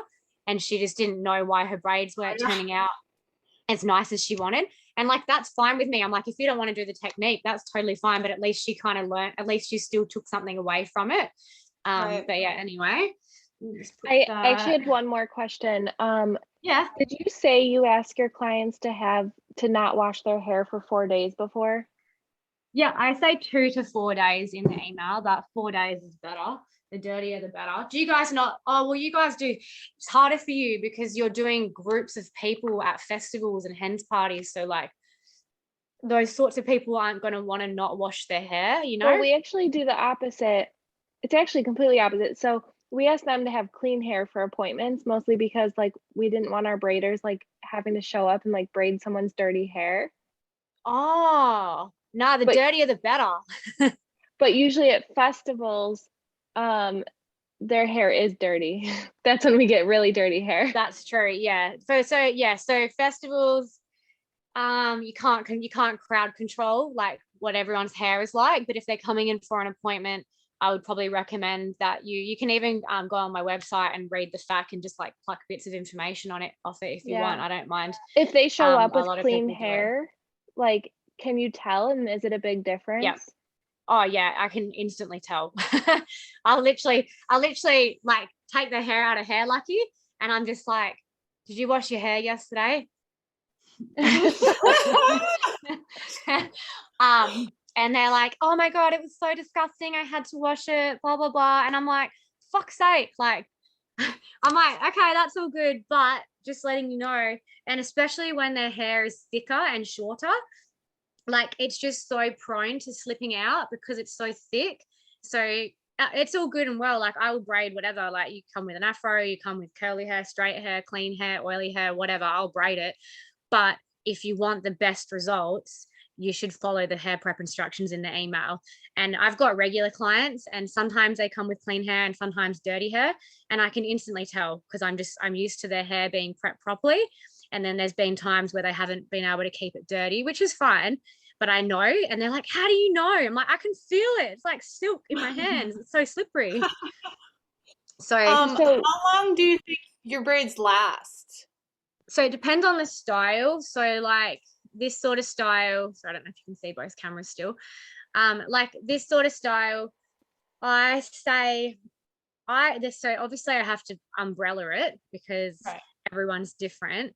And on the website, again, in the fact section, I've got like a list of just very common hairstyles that people get and how long they roughly last. However, a lot of people exceed that. So this one here in particular, I say 2 to 9 days. And when I say last, I don't mean as in they'll fall out. I mean getting messy. So my braids will technically, like, okay, that's never going to fall out. Yeah. How would that fall out? Unless the lucky snapped, how would that actually fall out? Like, it's actually not possible for it to fall out. But what I say to people is it's not a matter of how long until they fall out. It's a matter of how long until they're too messy. That's what I tell people. I'm like, they won't fall out. Like that's not going to fall out unless your hair's so short that it actually comes out like in up here and then it will kind of unravel, then yeah, it will come out. But if it's like this, it's not going to come out unless that lucky snaps. Or it's just going to get messy. So I say 2 to 9 days for that. I say ponytails would last 1 to 3 weeks. And like if you're getting cornrows, so like the 4 braids or the 6 or the 8, however many, like in this style. So it could be 2, 4, 6, 8, 10, however many they get. The more braids you get, the longer they'll last. So 2 braids might be 2 to 9 days. 4 braids might be 5 to 12 days. 6 braids would probably be around like 2 to 3 weeks. And then it just goes up from that. But I've got clients who leave them in for so fucking long. Like one girl in particular gets this style. She gets 6 cornrows, just the ones that go that way. And she left hers in for 7 weeks. So it's like everyone's different. Oh. And then I have a couple of mums who come get their daughter's hair braided. And their hair is really fine, like super fine. And kids' hair, by the way, takes much longer to get dirtier. So I know I stay 2 to 4 days. But when I've got the kids that come see me, like, because they're regular clients, their mums leave their hair for like 1 to 2 weeks before coming in, because they know, like, when you're a kid, your hair doesn't produce as much oil. So it's just a matter of like you and your client getting to know each other. And sometimes an adult will come and they'll be like, I'll say, oh, your hair's really clean, like, does it take a while to get dirty? And they'll say, yeah, well, it's been 5 days. And I'm like, right, okay, next time leave it for a week. So you just have to like get to know your clients and just kind of tell them like there and then at the appointment, hey, like, I'd recommend that you leave your hair longer next time, type thing. And if then they listen, like, don't most people listen? I get clients come and they keep adding on days. They're like, first appointment they came with 3-day-old hair, second appointment they came with 5-day-old hair, and then they came with week-old hair. So they just kind of have a play with it, because they're like, I'm just going to see how long I can make these braids last, like looking quite neat. But yeah, that's, everyone's different, but I try to have like an umbrella of how long they should stay neat for on the website. So we use texture spray on their clean hair. We use dry texture spray to give it that like kind of dirty feel, like gritty feel. But you still think we should? I hate using that stuff. So sometimes I have clients that rock up, and I've done their hair before, and they rock up to their next appointment, and I go to touch it, and it's like sticky, like it feels like it's had dry shampoo in it. I was like texture spray, like that tacky kind of feeling. And I'm like, have you put dry shampoo in your hair? And they're like, yeah, because I couldn't keep it dirty and I wanted it to feel like it had some stuff in it. And I'm like, just leave it. Like, I'd rather just use the creamy product. I don't like dry shampoo. I feel like it makes the hair really dry and tacky. Because when gritty for me is like a combination of like dirty and oily hair. Sounds really gross. But dry shampoo almost dries the hair out to the point where it actually just feels knotty, like you're trying to run a comb through it and it feels knotty. Does that make sense? Like, is that kind of the product that you're referring to? Yeah. So like, go for gold, like use whatever you want. I'm just not a huge fan of that product because I don't like I don't like the knotty feeling in my hands. I prefer like the smooth, oily, creamy feeling like in my hands. But like, everyone's different. You use whatever you want. And it's good to have products on hand in case you do need to dirty their hair up. But I wouldn't get them to do it for you. You guys choose, like, you just kind of choose what that person needs in their hair. But I swear to God, I only use that Swatchcraft product. That's all I use to braid. Cool. Yeah, which is pretty unusual when I think about it now, because I'm like, wow, I really do not divert from that. Like, that's the only one I use. But it took me a while to find that product. Like, I tried all different ones, and then I like that one. Like, I tried wax. Wax is too sticky for me. I tried hair gel. Hair gel is really watery, and hair gel does not set nicely in those bits, like leading up to the leading into the braid in here, like, and on the top, like, hair gel looks really glossy and crispy. Like, when it dries, I feel like it would flake. Whereas the cream product that I use, because it's a cream, it doesn't actually flake. It just absorbs into the client's hair. So it actually just absorbs into it. It doesn't flake. And when I finish, I'll show you the hairspray I use. But so when I finish my braids, I'll kind of spray that. You're not even going to see it. But I would probably spray like this much. That's it. I don't know if you heard the sound coming out of that, but that's all I'd spray. And then I get my comb and I go like this. And then I pat down the top. And I just use the Gold Well. Can you see that? Yeah. It's doesn't have a level on it, but it's called the Style Fix. But that's the one that I use because it's just like a nice firm one, and I've never had people say that it goes flaky. It's quite easy to brush out. Like, I use it in my own hair, so when they do take their braids out, it's not going to be like hell stiff and disgusting. But yeah, again, I don't divert from that. That's the one I use for my braids. You probably saw all the other products on the shelf when I showed you that video. but that's for my updos. So all my updos, that's the products that I use. Who's doing all the boho stuff, by the way? Or We do you all all do. do it? Yeah, I think we the all whole do. company. Yeah, that's our like Oh, the main whole braid. company? Okay, I'll show you a product that you should 100,000% buy for doing that. Hang on. I know we're going off topic, but that's okay. So this is a Australian made product. It is the fucking bomb dig. It is a texture spray, or it's a volume powder. I use it. It's called KYK, Magic Dust. It's so good. I literally stock it. Like, where is it on myself? I think we use it. I think we have another brand, but yeah, it's like that, like powder. It's like a spray powder. Yeah. Yeah. So I've used heaps We're of different addicted brands. to it too. Yeah, I've gone through like lots of different brands. Like I'm quite particular because I don't like the shaker ones. You know those ones? Yeah. I don't like them because I feel like I can't control where it's going in the hair. Like you just shake it in and then they get little spots everywhere sometimes. Yeah. I've tried just other brands that like the hairspray ones, and I don't know, I just don't like. I don't like how white they are. They're very white sometimes. You come out. This one is translucent.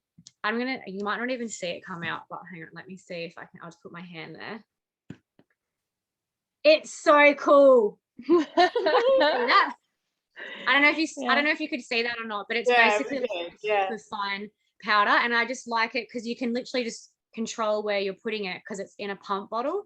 But yeah, like I obviously don't like make any money off selling someone else's shit, but I hell rate it. Like it's so good.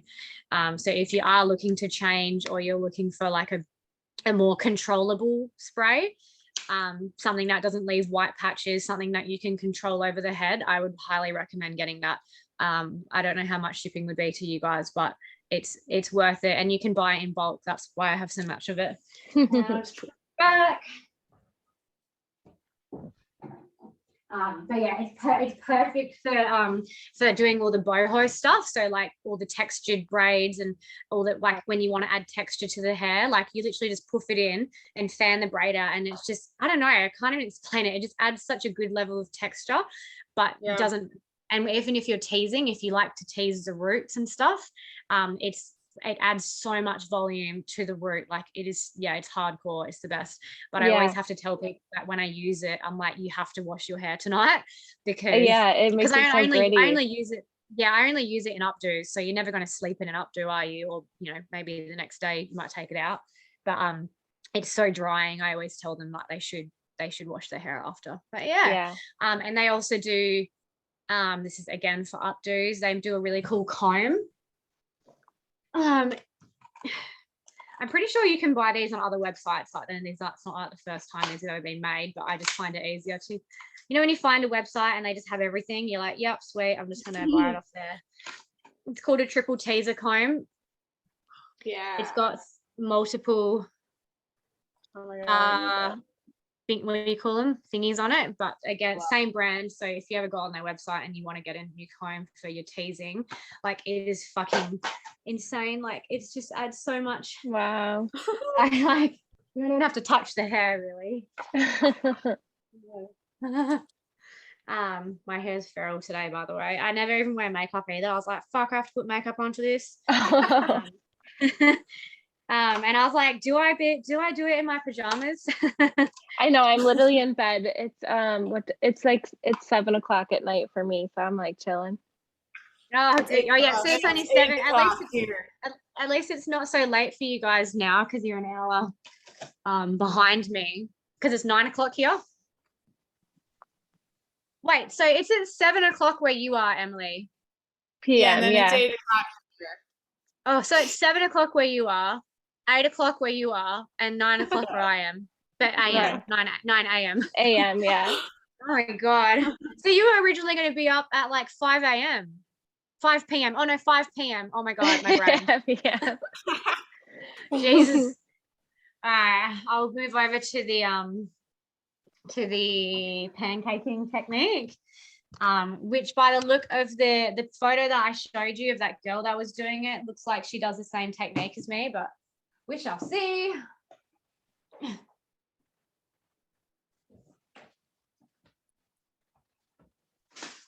Do you want me to do it with extensions? Yeah. Yeah. Yeah. Okay. Cool.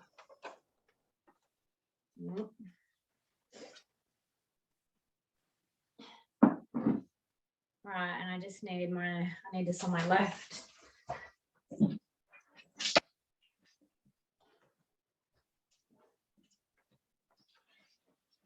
I'm not going to re-add the product because I don't need to, because it's already got stuff in it. And my mannequins get used constantly for workshops. So she's probably got a bit of a build up.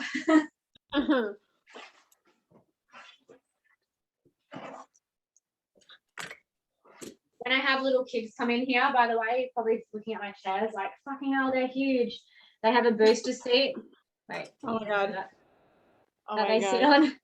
That's funny. Because the backs of my chairs are so high.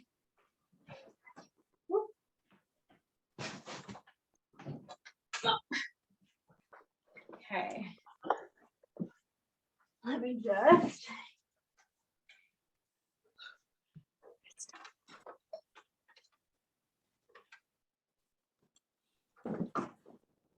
Section my hair.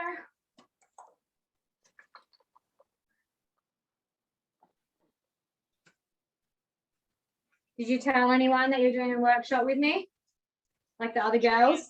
Oh yeah, we told the whole team. We rubbed it in. No, I'm just kidding. Did you tell them that they could join if they paid for themselves, or did you guys just want to be the 3 that did it?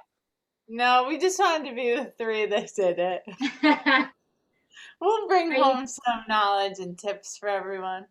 Are you gonna just share the video with them, or are you gonna like just share bits and pieces, or are you gonna retrain them? We're gonna kind of make our own with like your help and tips, because the way that we've been training is not going well. Oh, okay. So do you guys send videos off to people, or? Yeah, the way that we train everybody is a virtual boot camp on Facebook. So we just we'll post a new braid each day that they learn. And the way that we're teaching feed-ins is just not working. We find that the people that are first learning how to do it are not picking it up, not really getting how to do it. So it must be how we're teaching it. So we're trying to rewind all the way to how we teach it and changing that to see if that'll help, because it's And how do you pay them? Just out of curiosity, is it per job or per hour or per person, or how do you manage that? Yeah, it's per hour. So we just add up how many hours they worked. But if they have feed-in or bridal, they make more per hour than if it's just a regular braid appointment or party. Okay. Yeah. And then are you selective with who you pick to work for you, or is it just whoever wants to learn and join in can do it? Yeah, we are selective. We kind of grade them. Yeah, and then they have to do a certain amount for their grade to be hired. Yeah, okay, I see. That's good. Yeah, that's what I would struggle with, but that's because I'm not doing just festivals, and I used to do markets. Do you know what a market is? A market where everyone has a stall and they're selling stuff, one of those things. Yep. Yeah, I used to do, I don't know if you called them fates or something, but I used to do them when I first started, but then I earned more money working from home, so I was like, why would I keep doing this? But if you've got a whole team under you, you're obviously going to make, it's like a multi-level marketing scheme, Right. So if you can get people working under you doing it. But yeah, again, and because it's not that I'm slow, it's just that I'm picky, and I don't, even at a market, I don't want, I still look at that work and I'm like, oh, I could do better from home. So I just stopped doing them. But I think what you guys are doing is great, especially because all of from your Instagram feed, and again, I know it's selective, but your Instagram feed looks very, what's the word? Very fluent. It looks like the same person's done everything by the way that you share. Thank you. Yeah. When we do public events, like a vendor, I think what you call a market, we call a vendor event. When we do those or parties or braid bars, we have a menu and the braids only take 15 minutes. So we don't do feed-ins. Yeah. We'll just do like these quick braids, and it's always the same braids. So our braiders are super fast at them.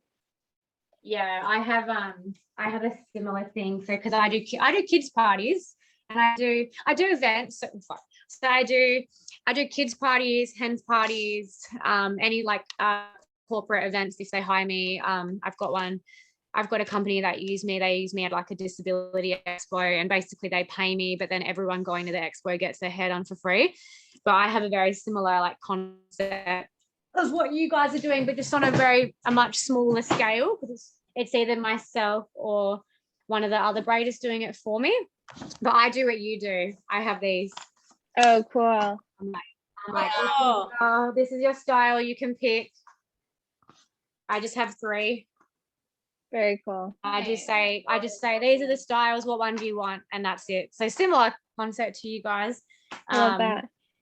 But because what the events that I do, so when you do your events, does each person pay you individually, or is it kind of like depending on the event, you might get paid for it by the vendor, or you might get paid by person? Yeah, it's both.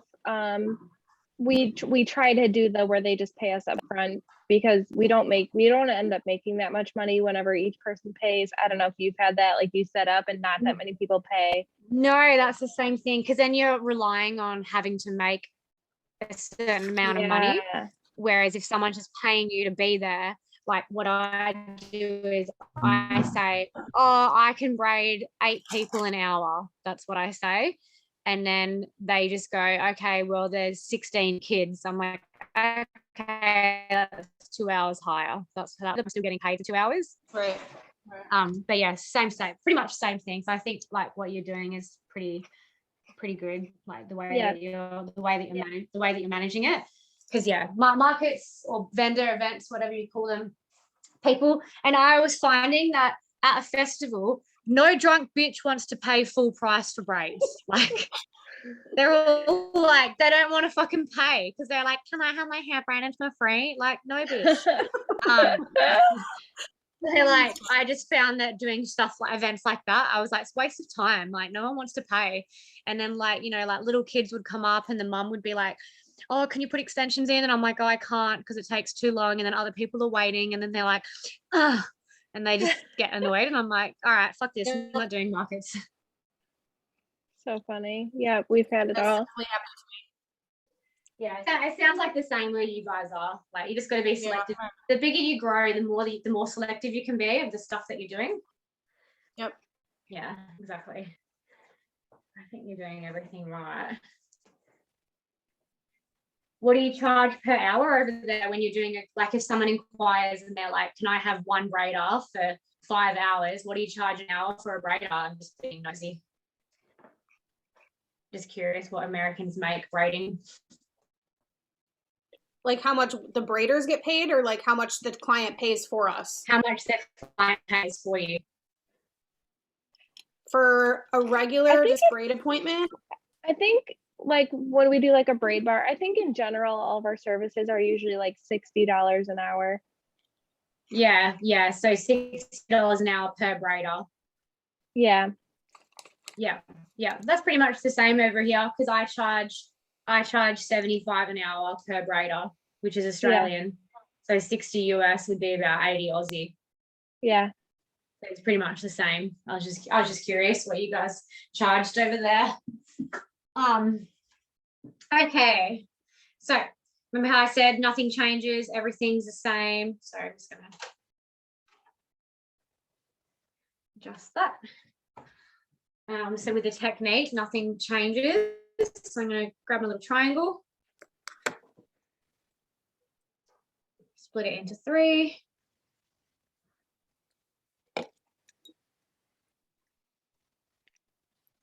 Grab my first piece, which is nice and small, harness it over the top like that.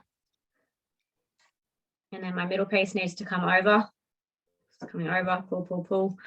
And then I'm going to pinch them together underneath, pop that in there.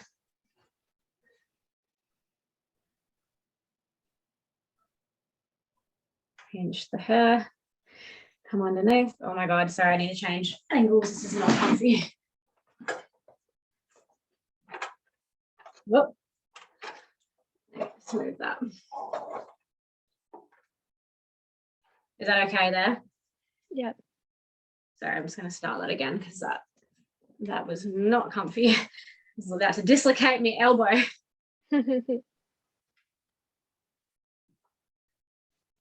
Hard on like watching the laptop what I'm doing, but then trying to like make sure I'm standing comfy.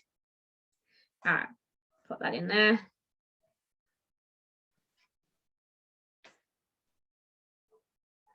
Pinch those two little ones together.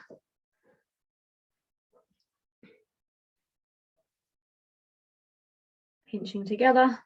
So this is what Emily was asking me before about, can I just add hair extensions in from now? Yes, you can. And so this time it's hanging down because my left hand is on the underside. And like I said, I personally like to use the same hand that you guys can do. You guys can refer to it as braiding on the top side. I don't mind it, like you do whatever you want. All right. So when you're pancaking braids, you want them to still last, you know, you don't want them to just be floppy braids that fall out in a couple of hours. You still want them to last. So the technique that I show people is basically doing the braid as tight as you can. So you kind of see already, it looks like a normal braid. When you get to a certain point, and I usually say like an inch, maybe, just make sure there's like at least three bits of braid leading into it. That's when you want to start pancaking. So let me just get to that point where I can start pancaking. And the reason why I do it like that is because if you do it gradually, it means that you're controlling like how much you're fanning it out. And if you make a mistake, like if you make a bubble, you can fix it there and then. It's not like you've done the whole braid, because some people I find they do the whole braid, they just do it nice and loose. Then when they get to the base, they pull it up and they fan it out nice and like they fan it all out. But then by the time they do that, the braid is so floppy and like hanging off the head, it's not going to hold. So that is why we want to gradually do it. So I've done a little bit of my, I probably have to do one more actually, because there's only 1-2 bits in that right now. Let me just, I find it so foreign when I'm braiding like this because I don't braid like this. But I'm like, it's fine when I'm teaching though, because I'm really breaking down what I'm doing. So I'm like, yeah, you can do this. Alrighty. It's only slightly different anyway. Add the hair in. All right. And when you're pancaking, it doesn't actually really matter at what point you pancake, as long as you've got a good grip of the hair. So I kind of do it as like my last step. So you know how when we did extensions, I said extensions was the last step. So when you're pancaking for me is the last step. So I prep it all and then I fan it out. So you start from the bottom, so where your hands are, and you work your way up. So you start from the bottom and you grab it from the outside. This is when you can use a comb if you don't have nails, and you just want to fan it only from the outside. Never grab it from the inside of the braid. You always grab it from just the outside, and you want to fan it out like, I just say like petals. So you want to kind of make it noticeable, and you know, you want it to see how they look, really like they look like little petals. And I don't really fan the very front bit because there's no point, because that little lump will kind of show if I do that. Whoop. If you can see that. Whoop. Okay. So I'm just going to continue my braid, and when you do continue the braid and you pull it a little bit tight, you might notice that some of the fanning changes shape, but that's okay because you've already allowed for the fanning of the braid. So you should just be able to go back and redo it, because you've kind of put like a little bit of what's the word? You've put like a little bit of leniency in the braid. Yeah, yeah. A little bit of slack, you know? All right. So I'm not going to talk about how I'm using my fingers now, because like I feel like I've gone over it enough. I'm just going to talk about fanning out the braids. So I'm going to put that in. Or I don't have to put it in. I can wait. I can fan, like you can do whatever order you want. It doesn't matter as long as you've got a nice good grip. And you kind of almost have to force it through your grip. Fan it out. Like that. Put a bit of extension in. I'm just flipping it over her head so it's like not dangling down or in my way. But again, when you guys are learning or when you guys are doing it, you can flip it over the head, you can leave it hanging down, you do whatever you want. So you'll start to see it take a bit more shape soon. And you'll also notice that the pieces that I'm pulling into the braid, so like these bits here, they should look like this side. They will still look tight. See how they look nice and tight and flat still? Yeah. So you want to fan it out. So depending how tight you get your braids, mine are really tight. So I find that I have to fan like every single, like when I get to the left hand, I feel like I have to kind of constantly be fanning, because if I go down too low, because my braids are so tight, I won't actually be able to fan them through. So again, everyone's different.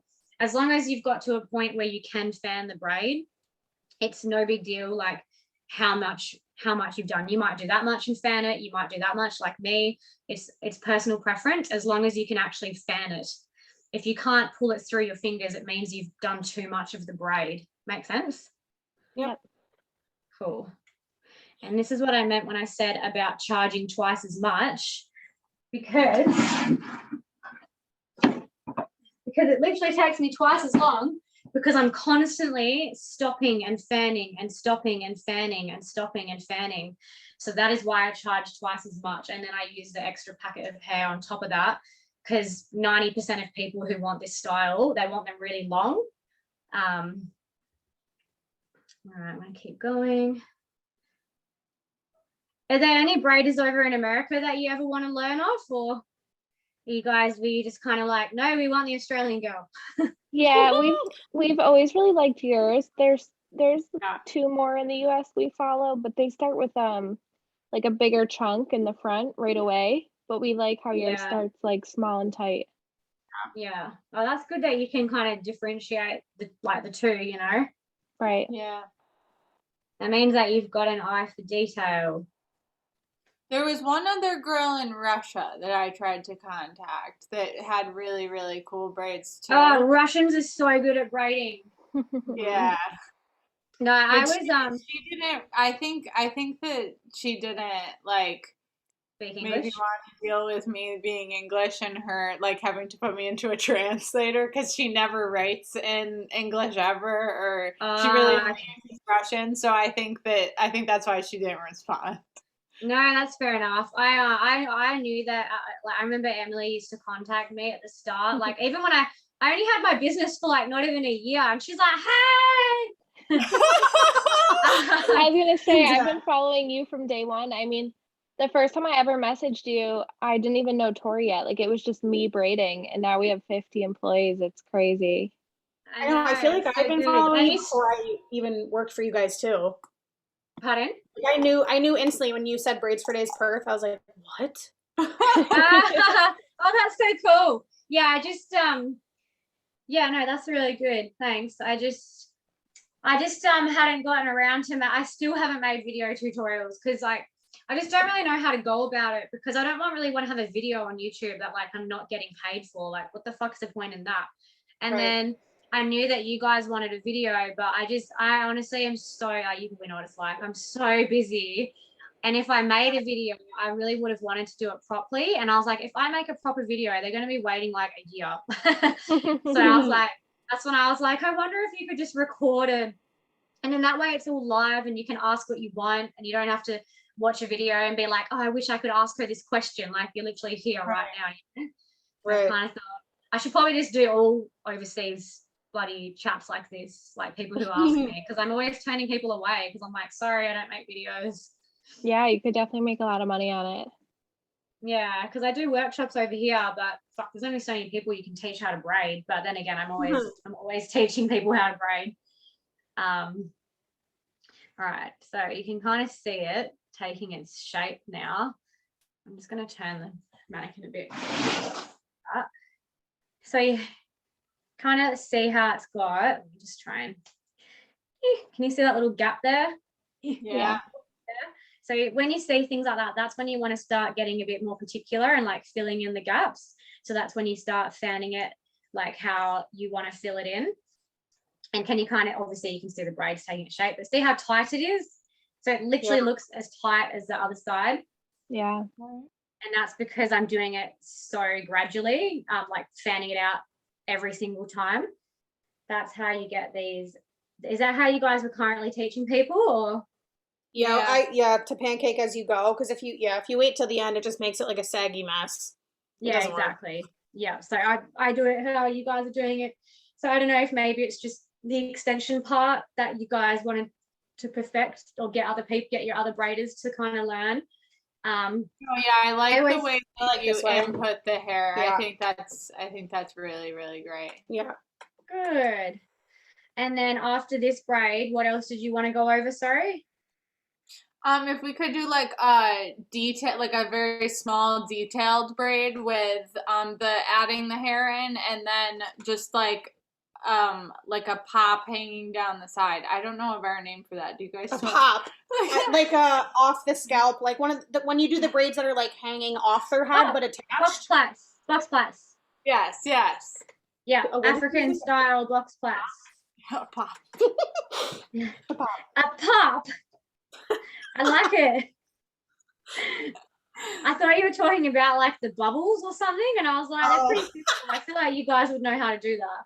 Yeah, we know how to do that. Okay. All right, no worries. I'll take this side out once I get around. I do have a question though. Like, if you were doing this pancaked version here on a client, how long would the appointment be? An hour and 10 minutes.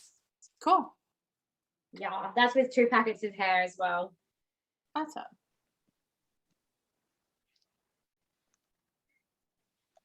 Oh my god, it's so tight. My mannequin's hair is hell thick and lush as well, so I'm always like busting breaking my fingers trying to use it. So when you're pancaking, you don't worry about, like, sometimes we get really picky and we try to only pancake the color so that it's all color showing. You don't worry about that? Oh no, I'm not fussy with stuff like that. Have you ever had a client say like, oh, I just want color showing? No. Okay, they don't know any. They're going off my photos, I guess. Like, it's very rare that I get someone send me a photo of someone else's work these days. Right. And if they do ask me to make more color show, I just explain to them how I feed the hair in, and I just say I will try. Like, I will try and do what you guys do, like be a bit more selective about what I'm fanning out. Like, I'll try and grab the color as opposed to the hair. But sometimes color's sitting in here and I don't want it to like poke out in the wrong direction. I don't know. I just want the shape there really, and no bubbles on the head. That's all I'm kind of looking at. Yeah. Alrighty. Almost done.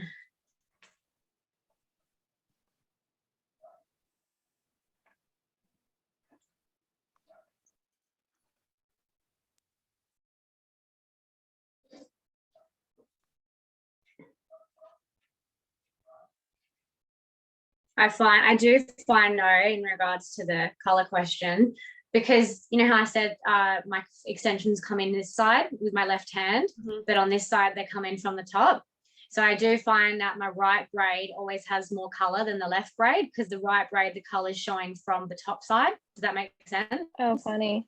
But I muted myself a couple of minutes ago, and I was like, I'm just confused on why we're not adding from either the inside or the outside. No, she's like, because we're always adding from the right. And I was like, well, wouldn't there be a little bit more color on this one? Yeah, she literally. I personally can tell the difference because I know what I'm looking at, but a client doesn't know. But there have been times where I can really tell there's more color on one side, and it does bother me sometimes. But then I'm like, whatever. I'm more focused on the symmetry of the braids. And making sure they're tight and making sure they'll last. And if anyone ever said something to me, if anyone ever said, hey, my braids aren't showing symmetrical color, then I would consider changing, like just changing the way I feed it in. Not feed it in, sorry. I would go left hand on this side and right hand on this side, so then the color's being fed in from the top on both sides. but it's just not an issue that I've run into yet, so I don't really have to worry about that. When you started saying that, I would consider changing. I thought for sure you were going to say I would consider changing braiders. I'm not it for you. Oh no, I just I don't know. I'm always like, there's always room for improvement. Like I said, when I first started teaching workshops, I only had the one way. I only had my way. And then I was like, I need more ways like to show people how to braid. I can't just presume that my way is the only and best way. Like I need ways that like I can run with what the client's doing and tweak it a little bit. And that's why I taught, because my other braider, so one of them braids this way, one of them braids the other way, and then there's me. So that's how I learned, because I was like, can you just show me how you braid?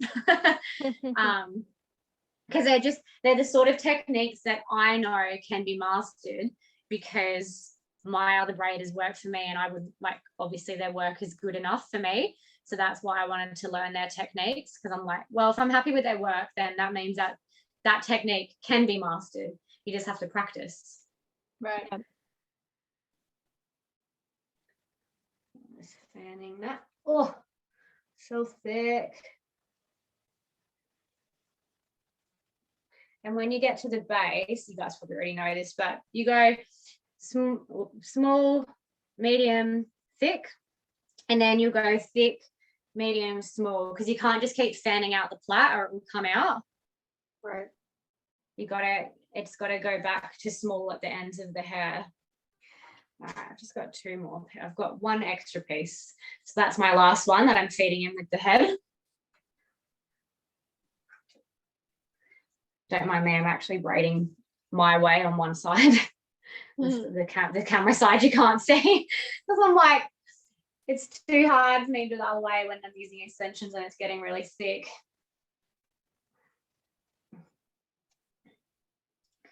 All right, I'm going to feed that last one in, and I will do a bit of the plait so you can kind of see what I mean when I say you go thick, small, medium, big, big, medium, small. Okay. Just making sure there's no knots.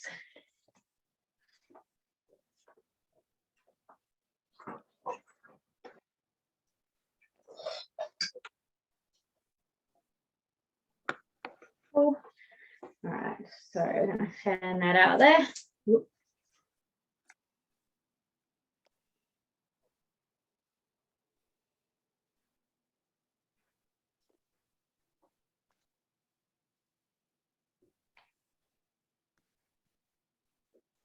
I'm very tedious about making sure all my three pieces are constantly separate. You've probably noticed by now, like I'm always detangling, always making sure I can see my fingers.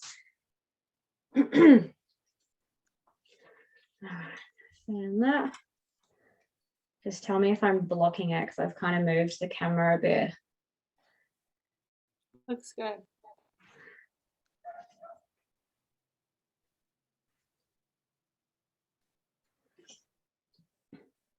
These are my favorite braids to do.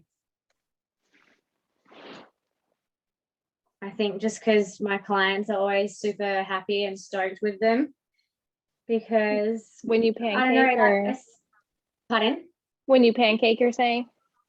Yeah, they just always love it, because they're like, especially people with thin hair, because when I do it, they're like, oh my God, like they're just so happy about it. So it's probably just my favorite like technique to do.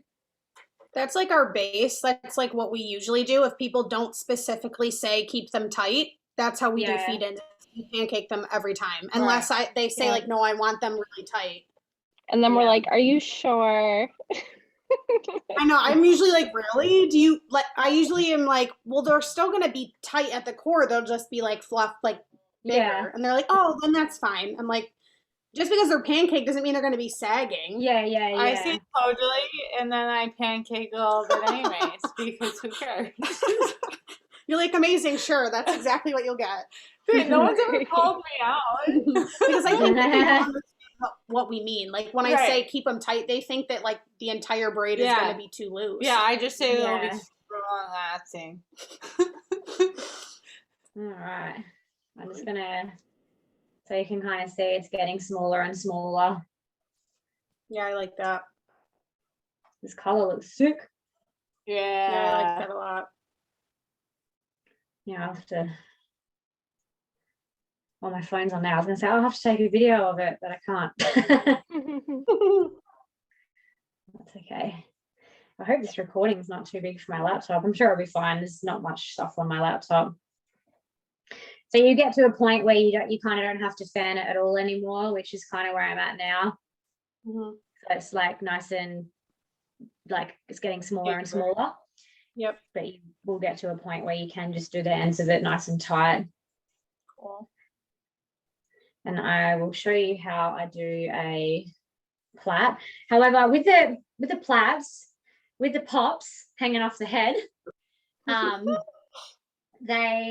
don't like to say that, like, I do them in my own way because I take my own, I have my own take on it, and I do them how I would do them for like a festival look. So when people want, if people want a head of box plaits, I won't do that. I'll send them to an African salon. I'm like, no. Yeah, we don't Same. do it Yeah, either. same. Yeah. I do it for those like tops. You guys are like me. You just want to learn, like, so you can chuck a few in for different styles. Yeah. I'll get my magazine up. Can you talk for a second about the end here? So like you're cutting right now. Can you talk a little bit about that? So the reason why I'm cutting it is because I had all these like this straggly, can you see that? Like this bits here all hanging down. So when I try and tie a hair lucky and I'm pulling it through, I find that they snap the hair lucky because they're so fine, and they rub and they snap the lucky. So I just cut them before I tie, just so they're like out of the way and nothing can like catch when I'm trying to tie the hair lucky. That's the only reason why. And I don't really like, I cut just like any straggly bits off the end of the hair, but I hate it when people go like this. Same. That's my biggest pet peeve. It looks like a makeup brush. Yeah, It like a does. It pom does. It pom. looks I like hate a it. tassel. Yeah, I hate it. So the only reason why I cut that bit, the only reason I cut that bit off was just because I knew it was going to catch on the hair lucky. So it's just something I'm just. What brand of elastics do you use? I use Kmart ones. Do you have Kmart? Kmart? Yeah, literally, fucking cheapo Kmart. No, Kmart doesn't even exist really here. Yeah. I'll show you a photo of I'll show you what they come in. Let's see. Yeah, it sounds so weird, but I have tried so many different little brands of these little elastics. Us too. And I was finding that they would snap or they wouldn't last. And, like, clients would message me after like a few days and be like, my lucky snapped. The Kmart ones do not snap. They're so good. But they look like they actually are branded. You might be able to buy them online because Kmart sell Anko. So I don't know if other brands sell Anko or if it's a Kmart thing. You know, like IKEA. Yep. Yeah, I don't know if like IKEA, you can only buy those brands from IKEA. So I don't really know if you can buy Anko like elsewhere. But yeah, I don't know. You could have a look. But they just come in clear or black.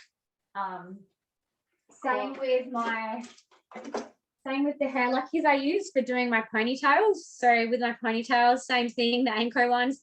They are the stretchiest fucking hair luckies. Hang on.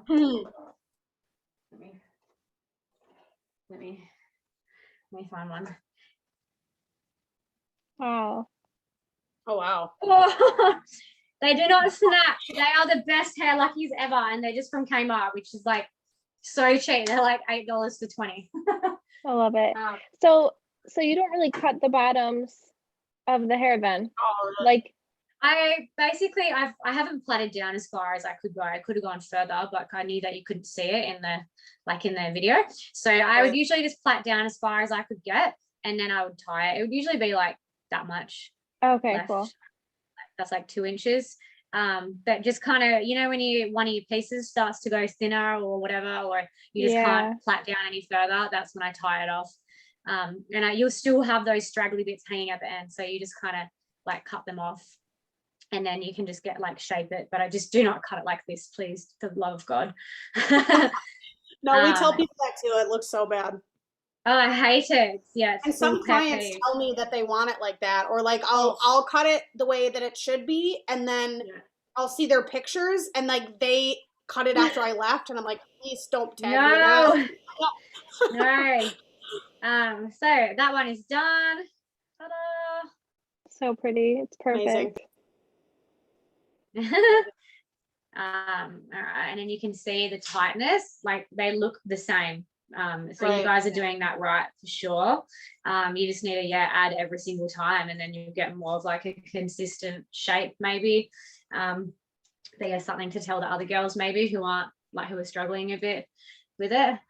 Okay, so I just need to get my phone charger because my phone just alerted me that I have low battery. Oh. Where is it?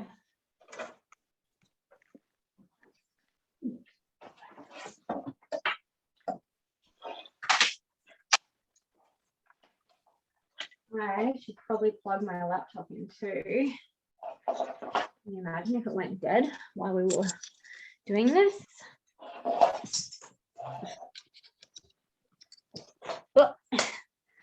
All right, I'll be back in a second.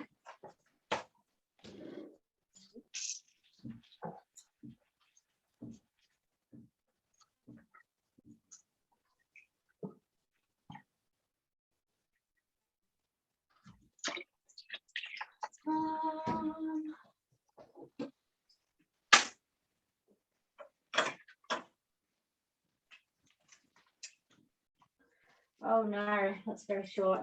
Hang on.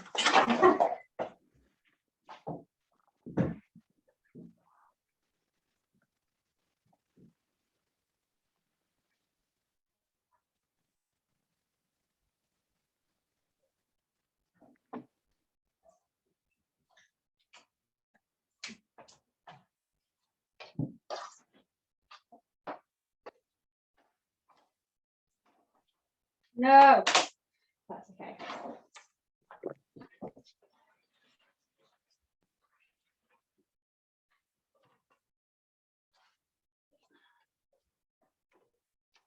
Do you guys have a ring light that you use?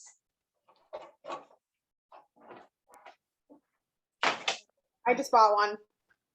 Yeah. They're so good for taking photos of your braids, like detailed pictures. Oh yeah. And selfies, obviously.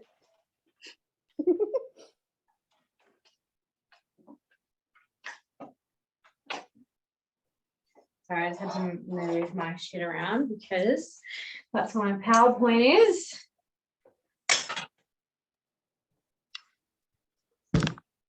Where is?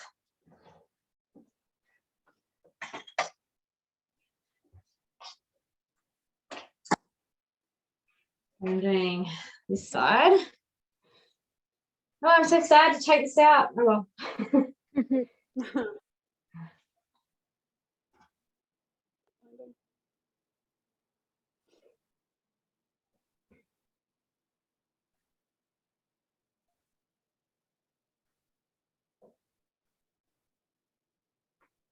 I'm just going to try and, I don't usually do this, but I'm just going to try and salvage some of the pieces so I can show you how to do your pop.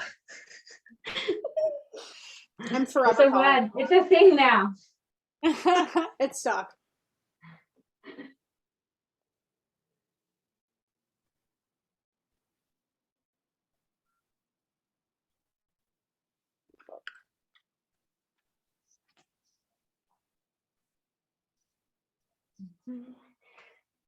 So you only need 3 pieces. Fine. Depending how thick you want them, but I usually just do the 3. I'll get a photo up of I've got a photo in here somewhere of what it will look like.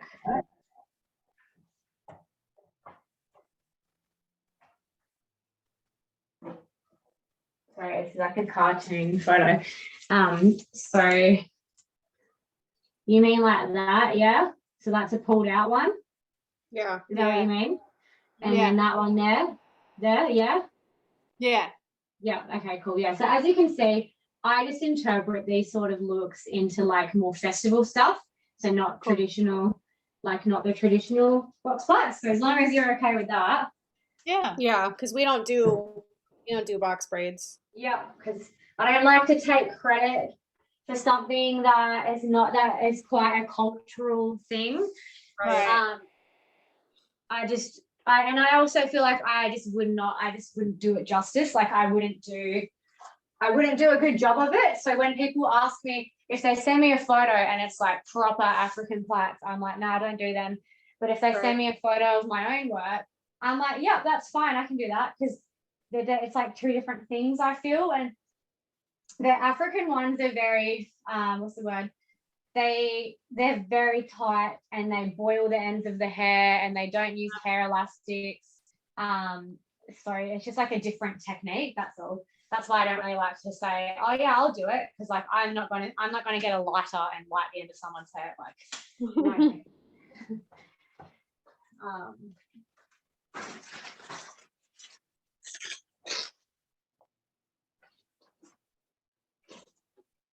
Okay, let's take this out.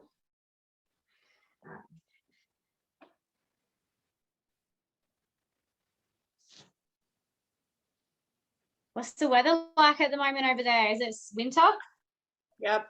Yeah, it's getting cold. I mean, here. technically not like winter yet, but it's getting cold. Yeah. It's jacket season. Isn't it the opposite for you there? Isn't it like Christmas? It's hot. Yeah, it's getting hot, but it's been really weird weather. Like it's been raining in November, which never fucking happens ever. It's been really weird, but I don't mind, because I just like, as everyone probably does, just normal temperature. Like not hot, not cold, just normal. Right. No, same. What made you start your business then, Emily? Like what made you go so nuts? Yeah. So I actually were there was like other people doing it? No, there's no one actually in the US doing this. And I actually was a research analyst before, so I was making like a pretty good salary. And I kind of like wanted to start. I was a research analyst, like working on computers, doing a 9 to 5, making a good salary. And then I just got good at braiding. And then I wasn't sure if I was gonna, you know how there's like braid influencers, they just teach and post braids. Like, I don't know if you ever followed Twist Me Pretty back in the day. Yeah. Mm-hmm. Yeah. Oh, I don't so know kind who that of, is, but yeah, I know what you mean. yeah, like an influencer. But then I was braiding at like this store one day, and her employee knew how to braid. And so that kind of just like ended up being my first employee, kind of like on accident. And then her schedule filled up right away. And so then I hired Tori. And I like to say we're kind of like, do you have Chipotle there? The restaurant? Chipotle? Yeah. Like the sauce? No, it's like a burrito place here. It's just like just a standard chain, you know? Like it's just we have that. We have Zambreros. Yeah. I say we're like the Chipotle of braiding. Like I'm like you're like a master, and your extreme quality, like celebrities would book you. Like I like to be like the Chipotle of braids.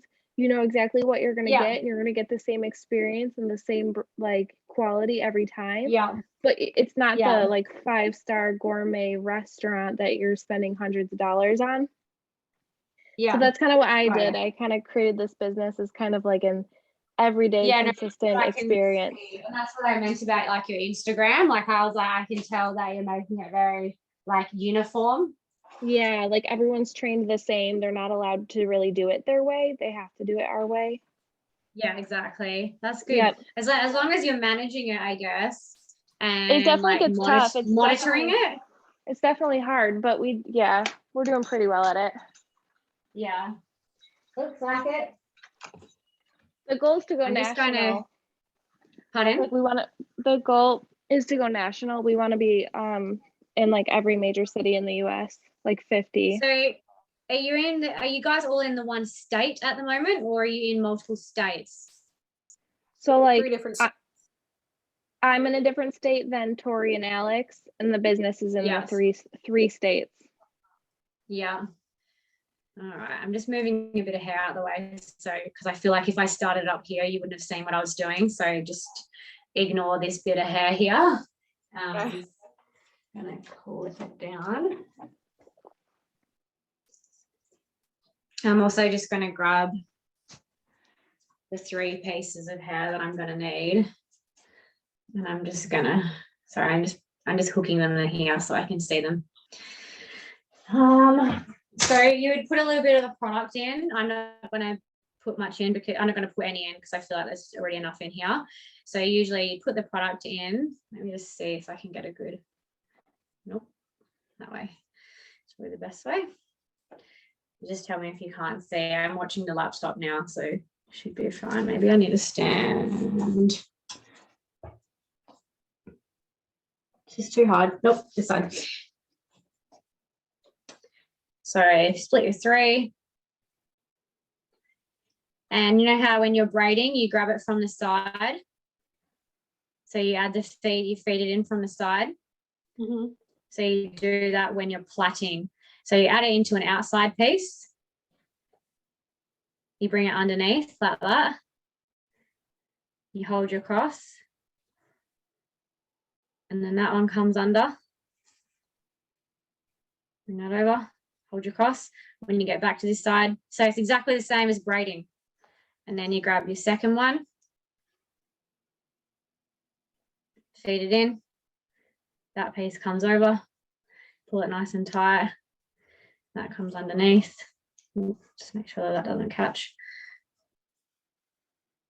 Add that in. Sorry. That in. So it's exactly the same as braiding. Add that in. How many times will you add in usually for something like this? 3. Okay. So I've just put 3 pieces in. So now I've done that.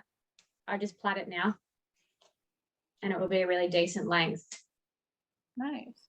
Yeah. So it's literally the same. I try to teach everything very like uniform, like yeah.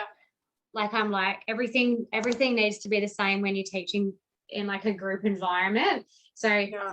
And I do, this is how I do it. Like, it's not like I'm just showing you this because this is a group training environment, but this is how I actually would do it. Cool. That's how you do it. And then you just plait it obviously down as far as you want and then tie it. If you wanted to fan it out, you just stop and fan it out. You don't have to do it so tight like this. You can do it a bit looser like this and then just fan it out. Right. Totally up to you, but you basically just do it as if you were braiding the hair on the head. So you hold the pieces, you feed it in one of the outside ones.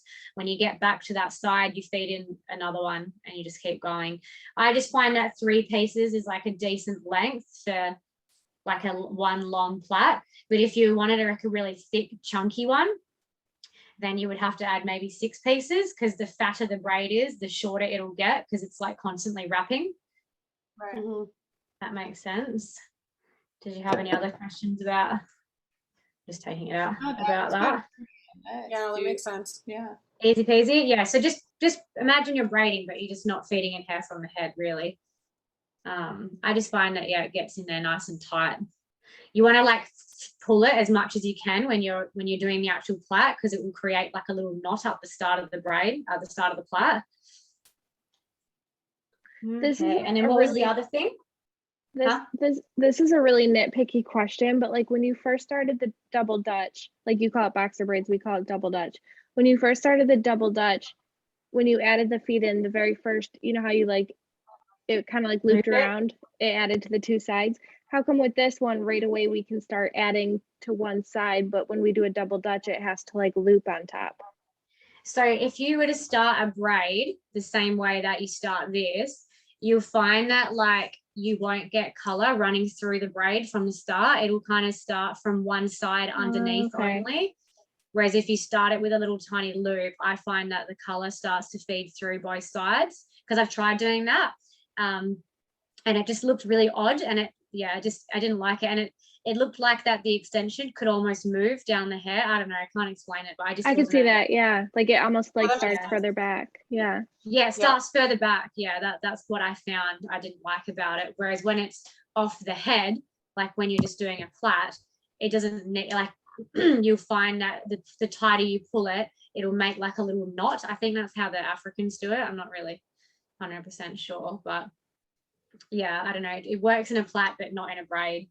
only when you're feeding it down the hair it works. But yeah, that's why I like to start with that little piece there, because you get like a starting point, a little knot, you could say. Right. All good. Makes sense. What else did you guys want to go through? Tori, you wanted a detail braid. Oh yeah, like a cornrow, like a tight. How do you add the feed in hair? It's like a really small, like detail braid. The same way, all the same. Just tiny. Yeah, I'll part a bit for you. I'll just try. Let me just try and think of a good angle. I might just move this thingy here up and see what I can do. Hang on.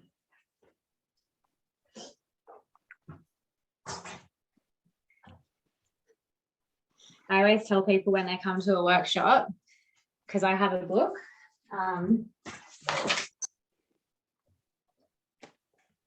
which I can email you guys a copy of this if you want it. It's just like my magazine type thing. You guys should make one of these. Oh my god, I love it. I'll email it to you, and then you have like a PDF, and you can kind of. I'm actually redoing it because it's super fucking basic because I did it, so it's like the layout is very like basic, but you guys should pull some inspo and make something like this, because I just have them sitting down at conventions and stuff that I do, as well as business cards. But it's kind of cool because when I'm doing because when I'm doing a convention center type thing, I don't want people to think that that's all I do. Like, I want them to know that, like, hey, like, I've been hired for this, but I actually do all this stuff too. So I kind of just leave the books out so they can see everything that I offer as a service. And then they kind of like, oh, wait, did you do all this? And I'm like, yeah. And then like they might book me for their wedding, you know? Right. But yeah, so that's what I was going to show you. So what was I going to show you? I can't remember now. There's a that one's so fucking old and disgusting. That's better. The one had shit all over it. What was I going to show you? You were asking me about it. Oh, the little tiny braid, I think. So I might have been able to show you. Oh, that's right. So when I teach a workshop, sorry, my brain is like a million miles an hour all the time. So when I teach a workshop, I always tell people that what you learn in that workshop, you can literally do all of this shit. You can do all of it. You just have to think about the placement of the braid and what it is. So just say this one here. Whoa, where's my camera? There. She's got two top braids with color running through them, and they're pulled out, so they've got the fanned out look. Then she's got a plait in her ponytail that I've put in. Then she's got a fanned out plait with some bubbles on it. So like, you can do all of this. You just have to figure out how to construct it. Same with a ponytail, like, you know, or something like this. So this is just 4 braids at the front, fanned out. I've tied them up into like a ponytail, and I've plaited them all the way to the ends, and then I've wrapped them in a bun, and then the back of her hair is just those box plaits that I just showed you how to do. So you just have to get creative with like what you're doing, I guess, because everyone's like, oh, if I come back, so I get people ask all the time, if I come back, can you show me how to do this? And I'm like, you can literally do it. Like, I've just shown you how to do the braid. You just need to construct it together. So like, the only purpose of them coming to a second workshop and learning all these extra styles wouldn't be to learn how to braid. It would just be to learn how to put them together.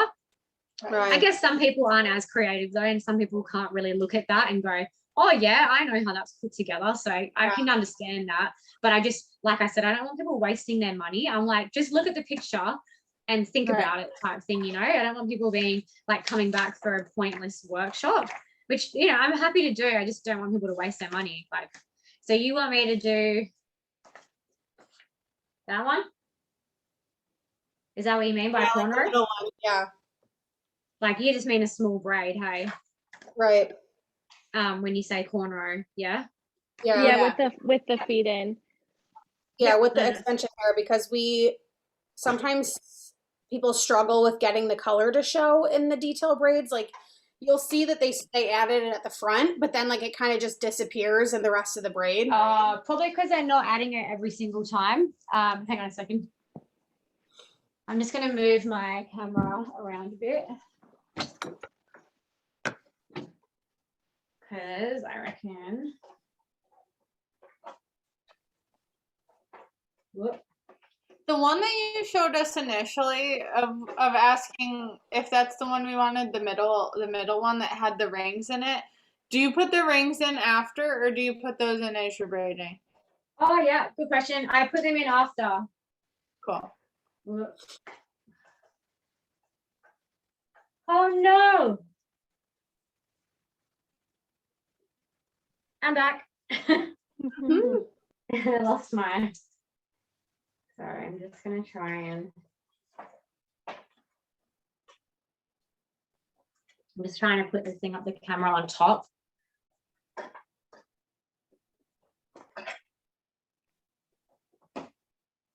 Whoop.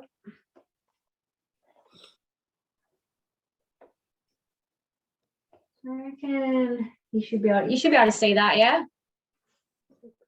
Yeah. If I part that. Yeah, that's a good angle. Yeah, that's cool. I just know it's going to be like really, really small. Hang on, I just part the hair first. So I would usually go where her eyebrow is for something like this. So if this was just two braids, because I just find that where the eyebrow ends is just like kind of how much hair people want hanging out of their face like this.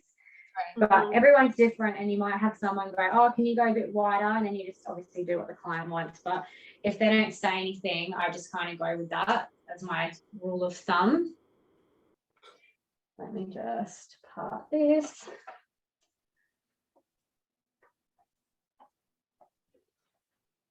And I think I might have said to Tori, like, I've allowed for X amount of hours, but I'll just charge you for like however many hours we like. If we finish at 10:30, I'll just charge you till 10:30. Like, so then you're not like, I just allowed it X amount of time just in case. And usually I would charge for the entire time, because that's how much time I've put aside, obviously, so no one else can book an appointment. But like, because it was my first video chat, I didn't really know how long to allocate for it. So I told her, like, whatever time we use. That's why I just got you to pay a deposit, because I was like, at least after that, you just have to pay like whatever, how many hours are left. Right. Thank you. Does that make sense? Yeah. Thank you.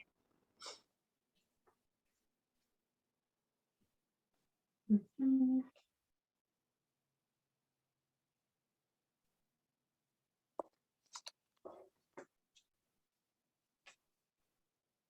How small do you want me to make this braid, Alex? I was gonna go like that, but I can go smaller if you want. Yeah, I kind of meant like like on that picture you showed, like just the middle one, like just the one that was like. Oh yeah, I can go that way. That's fine. Yeah. So I'm still gonna use eyebrow.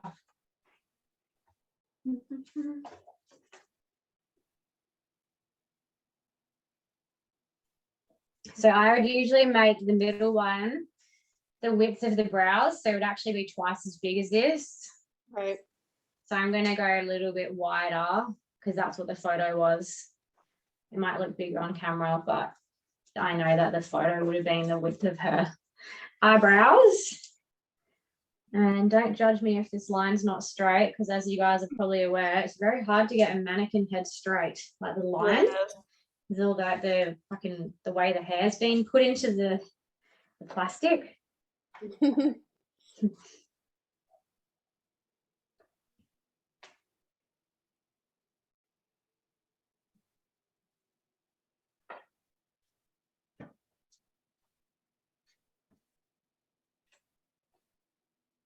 you have a lot of people that copied your business in Perth? Yeah, so there was one girl doing it in Perth, and she was amazing, and I never even like set out to be better than her, like, at all. I just like, I was like, I can braid, I wonder if I could do this type thing, you know.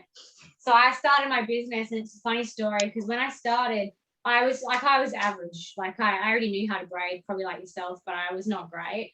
But it was just like a bit of fun, and I was charging like peanuts, like nothing.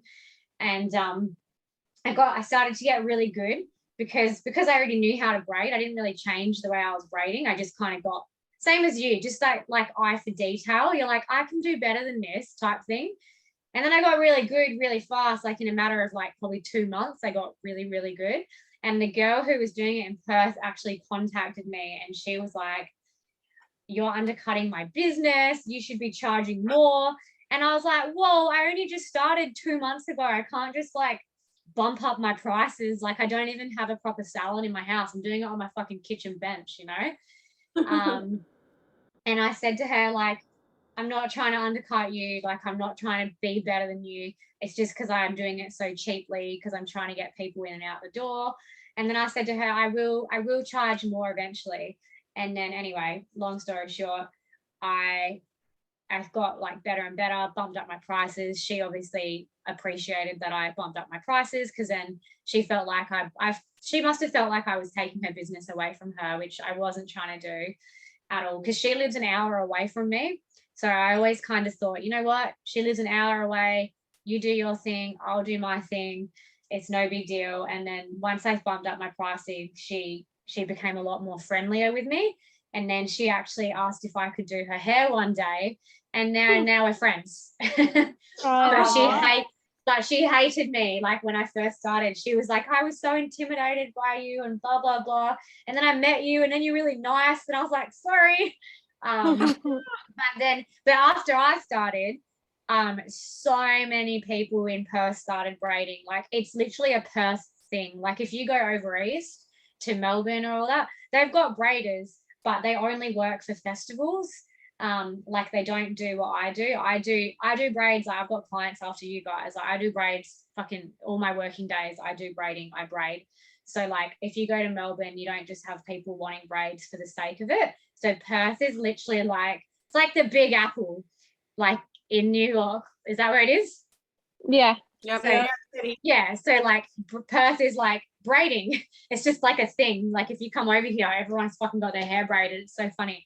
But so many people do it. However, it doesn't really bother me that other people do it, and it never really bothers me when that people do it. Like I do not mind. It's a free fucking world. Like do whatever you want.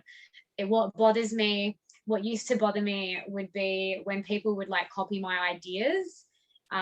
So I started doing kids parties. Everyone else started doing kids parties. I did markets. Everyone else started doing markets. I started doing workshops. Some people tried to do workshops, but then failed. So I'm not the only one in Perth that does workshops that like are legitimate and like I run them properly. But yeah, I don't let it get under my skin, because there's no point in wasting my energy on it, because I literally do not have the time to be wasting like my energy on stuff like that. Like I'm too busy. But yeah, it does annoy me when no, it doesn't really happen that much anymore. But I went through a phase where I just felt like everyone was copying me, to the point where they were literally copying text off my website and copying it and putting it in their story highlights on Instagram, like word for word though. And then like just things like the hair prep. They weren't just like pulling bits of information from it. It was like copied and pasted. And I'm like, wow, just change it a little bit. Right. And just, I don't know, things like what was I gonna say? Just copying I don't know, just shit that I'd be like, why do you have to copy that? Like just do your own thing. Like I do my own thing, you do yours. But it's not so bad anymore, because I think COVID kind of weeded out quite a lot of businesses. And I don't know, people always say that I'm the OG braider, even though I'm technically not, the other girl is. But she started having babies a couple of years ago as well. So she's kind of like, you can have all my clients, like I don't want to braid anymore. Game of Braids, do you follow her? No, who? Game of Braids. Oh, she's that's really her. Good. Yeah, that's the girl. Yeah, she's really good, but she just doesn't really braid anymore. She only does like regular clients and whatnot. But yeah, we're friends now. But I don't know, you just can't let that kind of stuff bother you when people are, I guess, I don't know. It's just a bit defeating. And pricing. So not long ago, I kind of noticed that people started to.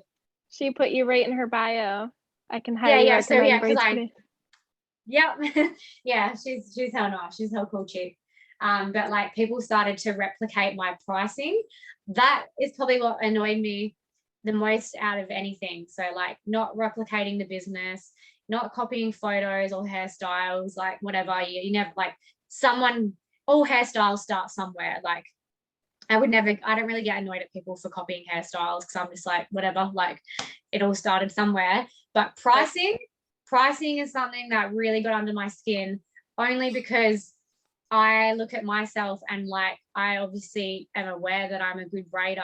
So when someone's copying your price list, you're just like, charge less. Like, don't charge what I'm charging. Like, I would rather them undercut me and charge less than charge the same as me and getting the same reward as me, but the work's not as good. I would rather them undercut me. Like, honestly, I'd rather them just charge cheaper for the quality of work that they're doing, which sounds so stupid because I'm like, they're earning the same amount of money as me if they're copying my price list, but I would rather them undercut me and steal customers than charge what I'm charging because it just pisses me off because I'm like, Sharon, you're not that good.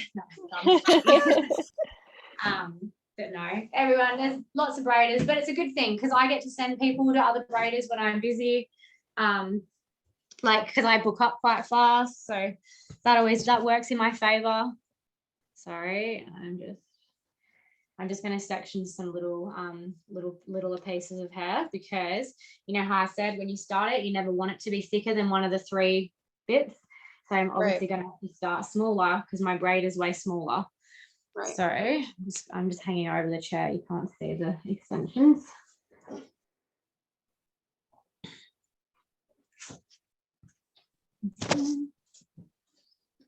And then I'll chuck the rings in for you after this as well so you can see me put them in. Cool. Because this is the sort of braid that you can put them in. I don't usually recommend putting them in thicker braids. It's kind of pointless because they start to like not be visible. Right. So just for the sake of the demo, I'm only going to feed in like 6 bits of hair into this braid, but I would usually feed it all the way down. But just for the sake of showing you. Sorry, let me just.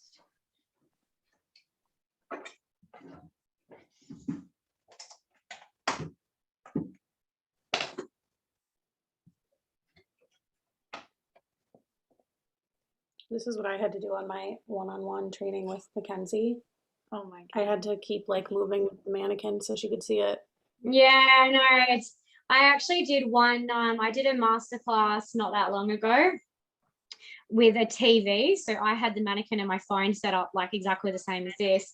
And then I basically had the TV was the laptop in that instance. Mm-hmm. But there were definitely times where the people in the audience were like, oh, we can't see what you're doing. And I was like, fuck's sake. Because even though the laptop's there, like I feel weird watching it while I'm braiding, but at least I'm a little bit used to it. All right, so we've got my 3 pieces, 1, 2, 3, and I'm just going to hang that over the top. I'm going to bring my my middle piece over the top, like that. Pinch it. Oh, this is going to be really weird braiding this way without not using my normal technique.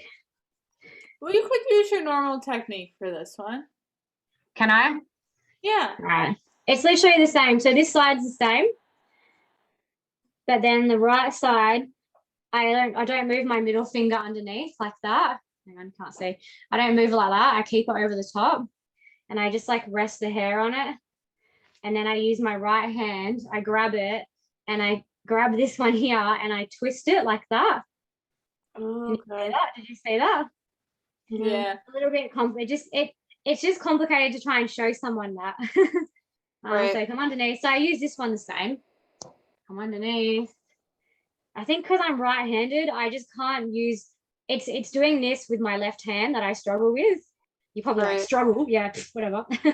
No, I feel like people struggle with they probably just don't add in enough of the like feed-in hair. That's why they can't get the color to show. Yeah. It sounds like they're just not adding it frequently enough. Right. I don't know, but at least you can see me doing my other technique now. So you can kind of, this is again something that you might want to, one of you guys might want to give it a crack, you know.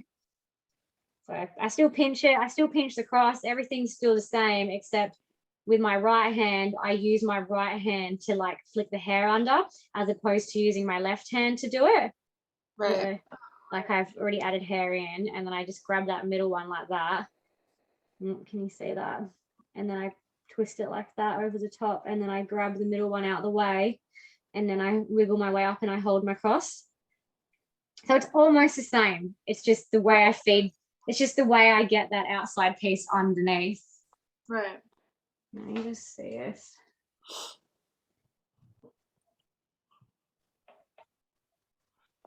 And yeah, I know it's because I'm right-handed, like predominantly right-handed.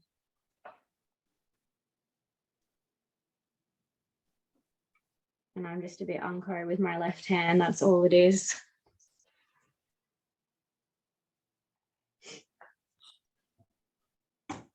Is that showing? Yeah, this looks good. Color? Yeah. It's just all about patience, I reckon, and just gradual little bits adding in. Like you just got to be patient. We just definitely have to add more pieces in, because I feel like that's a problem that they only add like 2 or 3 pieces the entire braid, so like obviously no color is going to show. Yeah. And that's why when you asked me, can they just stop adding and then add at the end, so you're only using 1 packet of hair? Probably not, because you, like you said, as soon as you stop adding, the color stops showing. Right. So that would be the. I'm just splitting that one in half. I think the way that the hair is added in is the real game changer. Yeah. No, 100%. What's that? I said I think the way that the hair is added in is the real game changer. I braid like normally, so this is like very close to my technique. I even start it the way you start it. I just don't leave that piece of hair out. Right. Yeah. Like when I'm adding hair, I'm adding it like this, like the way when you started it. Yeah, I keep doing it like that's that. That's how I do it all the way down. Yeah, I used to do it like that. When I first started working with extensions, I used to do it like that. And then I pretty much like you guys, I would be like, oh, I'll just add a bit here, a bit here, a bit here. And then I started getting more particular. And then I went, all right, I'll go here, here, here, here. And then I was like, no, I want to be more particular. I'm just going to add it every single time. But then I was having the problem where I could see the little loop every single time. Yep. And it wasn't that it was that noticeable, because I was, adding it so gradually. But at the same time, I was like, no, I need a different way. And that's when I figured out it was because I was looping the hair over the top. And that is exactly why I was getting a loop. So I thought, if I could just not loop it, maybe that will fix my problem. So what I started doing was I just started feeding it in, and instead of looping the other side, I would just leave it hanging out, and then it worked. So I was like, sweet. Yeah, I love that. I know that makes sense.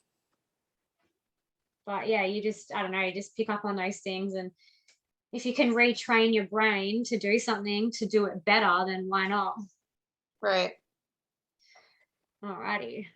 I'm just going to finish this. What do you think of this hand grasp? Do you think that this is something you would ever do, or do you still like your grasp method? I never liked my method. I am all about this. You have to, if you do it, you have to send me a photo of how they turn out. Just bear in mind, they will never, the first few you do will never, I very rarely turn out as good as your original braids. But once you practice, because like obviously you've got to retrain your brain, but once you practice, you'll be like, oh yeah, I'm getting better and better. And then you'll just forget about the old way and be like, yep, this is the way. Yeah, I'm going to have to retrain myself, because that's not how I braid, but if it makes it look better, that's fine. But I really like to. Yeah, you guys, like I said, you're still learning heaps of different shit anyway. Like, it doesn't matter. Even if you decide not to change it and you decide just to do the regular feeding in of the hair extensions, that turned out really good. Yeah, it did. That turned out super good. I like braiding the mannequin. It's really, it's got really gritty hair. Probably because it's done so many workshops. So just same thing, me being anal, I'm going to cut the ends of this because I know it's going to catch when I try to tie it.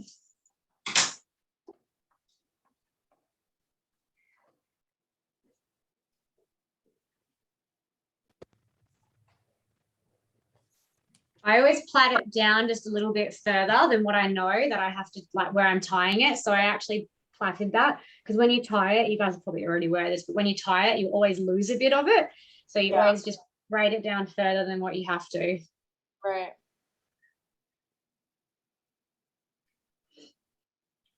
Okay. So the rings, I'm going to keep, if you guys can see that well, then I'm just going to keep that there. Yeah. I'll use silver.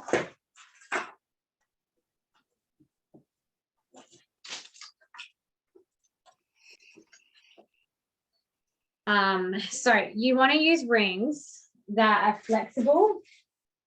So the ones that I use, they're almost like a wire, and I'm actually really sad because the place where I got them, which was just on Etsy, can you see that, or is that blurry? Do I need to tap on the camera? Is okay? Yeah. I think it's just my laptop, maybe. I don't know. Anyway, the place where I get them from was on Etsy, and they closed their store. So now I have to find new ones. But you just, it's kind of like a trial and error thing, because I've got heaps of different earrings here, but some of them don't open. Some of them are too thick to open. Like some of them don't even have an opening. So you've just got to just trial and error until you find some. So I've still got some left over anyway that I haven't gone through my stock, but these open really easily. See, I barely even did that. Like they're very flexible. So you open it up, you hook it under the hair, under the braid, I should say. And then you flip it back, and then you close it under the braid. So you just have to open it enough to be able to flick it back. Cool. And then you get another one, and you open it up, crack it open, hook it under the braid. You can overlap the rings if you like. Cool. Flip it back, and then just wedge it underneath and close it like that. And then you just obviously keep going. So super, they look really effective, but they're super easy to put in. Yeah, that's way easier than when I tried. Huh? Oh, I'll show you something else as well. Do you guys hide the hair luckies when you braid? Like, do you wrap hair around them? Yeah. Yep. How do you use it? Do you use a bow pin, or do you use a tool? A tool. A tool. Oh, you use a tool. Never mind. You already do what I do. Easy peasy. Because I use a topsy tail. Yeah. Yeah, and you like hook it through the lucky, wrap it around, then flick it out. Yeah. Yep. No, that's fine. I have a question. Yeah. One of the photos in the magazine, it was like a ponytail, and then you had all the smaller braids coming out of it. Mm-hmm. Are you adding the hair to the ponytail for those smaller braids after you do the ponytail? The pink one? Maybe. I'm just wondering like how you attach the. Okay. Yeah. So are you doing the ponytail and then you're adding extensions, or are those extensions from the braids on the head? So that one's a little bit trickier, because what I did was, see how it's a solid plait? Can you see that? It's like a dark pink. Yeah. So that is just a plait that I made. Like I just got a piece of extension and just plaited it, and then I hooked it through the hair lucky, because I wanted, this is just because it was a photo shoot, I wanted a solid, I didn't want it mixed in with her hair. I wanted a solid color. So that's why I did that. But I wouldn't usually do that. But it was because it was for a photo shoot, and I really wanted it to have that bright like fountain of hair coming out. But usually I would just have the ponytail, and I would just pull a bit out, and I would just plait it. But I didn't want to lose any of the thickness of her ponytail, because I wanted it to be really noticeable on camera, because it was for a photo shoot. Right. Does that make sense? Yeah. But yeah, you can, I did that. Let me see if I've got another one where I've done that, because I do tend to do that with photo shoots, because I like the hair to look really thick on camera. Same with this girl here. So let me see if I can show you this. You'll notice that one there is solid. Her hair's black. There should be black running through that. Right. You can't see that. Yeah. So I same thing, just did a plait, and then I attached it to the hair lucky, because I really wanted it to show on camera. How do you but yeah, you can see on this side, elastic. You can see that plait hanging down there. It's got black in it. So that's because I've put her hair in with it. You can kind of see them up here. It's a bit hard to tell, but but yeah, those ones have her hair in it, and then the solid one is just the extension only. If you ever see a plait hanging off someone's head, or sorry, a plait hanging out of a pony, or a plait hanging out of the box of like the base of the braid, like down, see, down here, if it's a solid color, that means that I've just fed it through the hair lucky afterwards.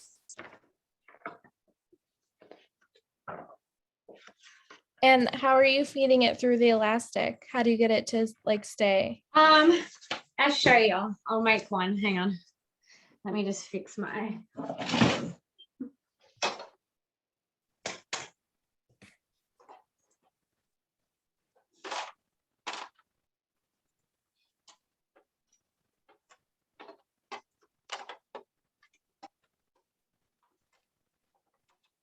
I know what to do. Hang on.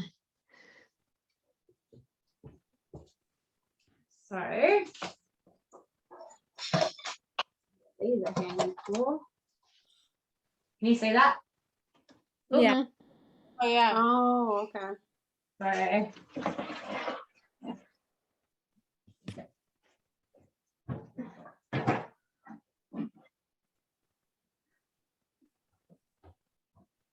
sorry, I'm like miniature, so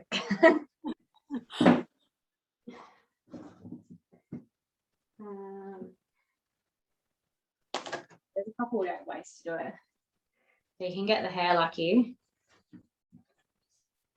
and you, sorry, where's my camera? Put it through, and then you grab it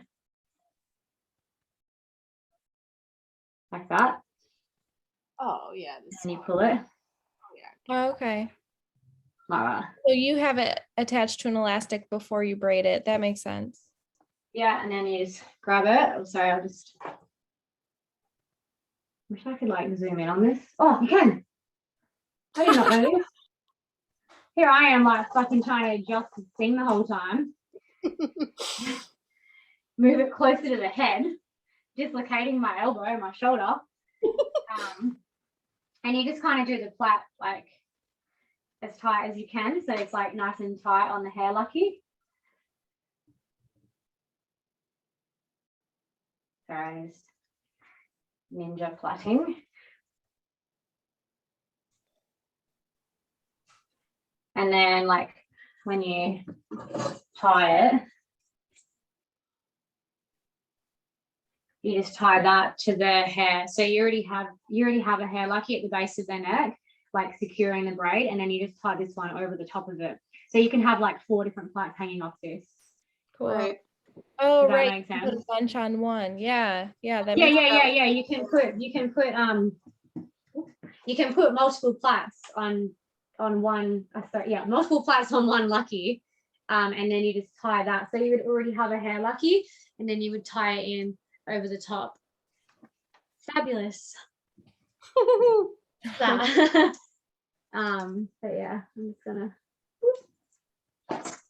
very cool. Being lazy.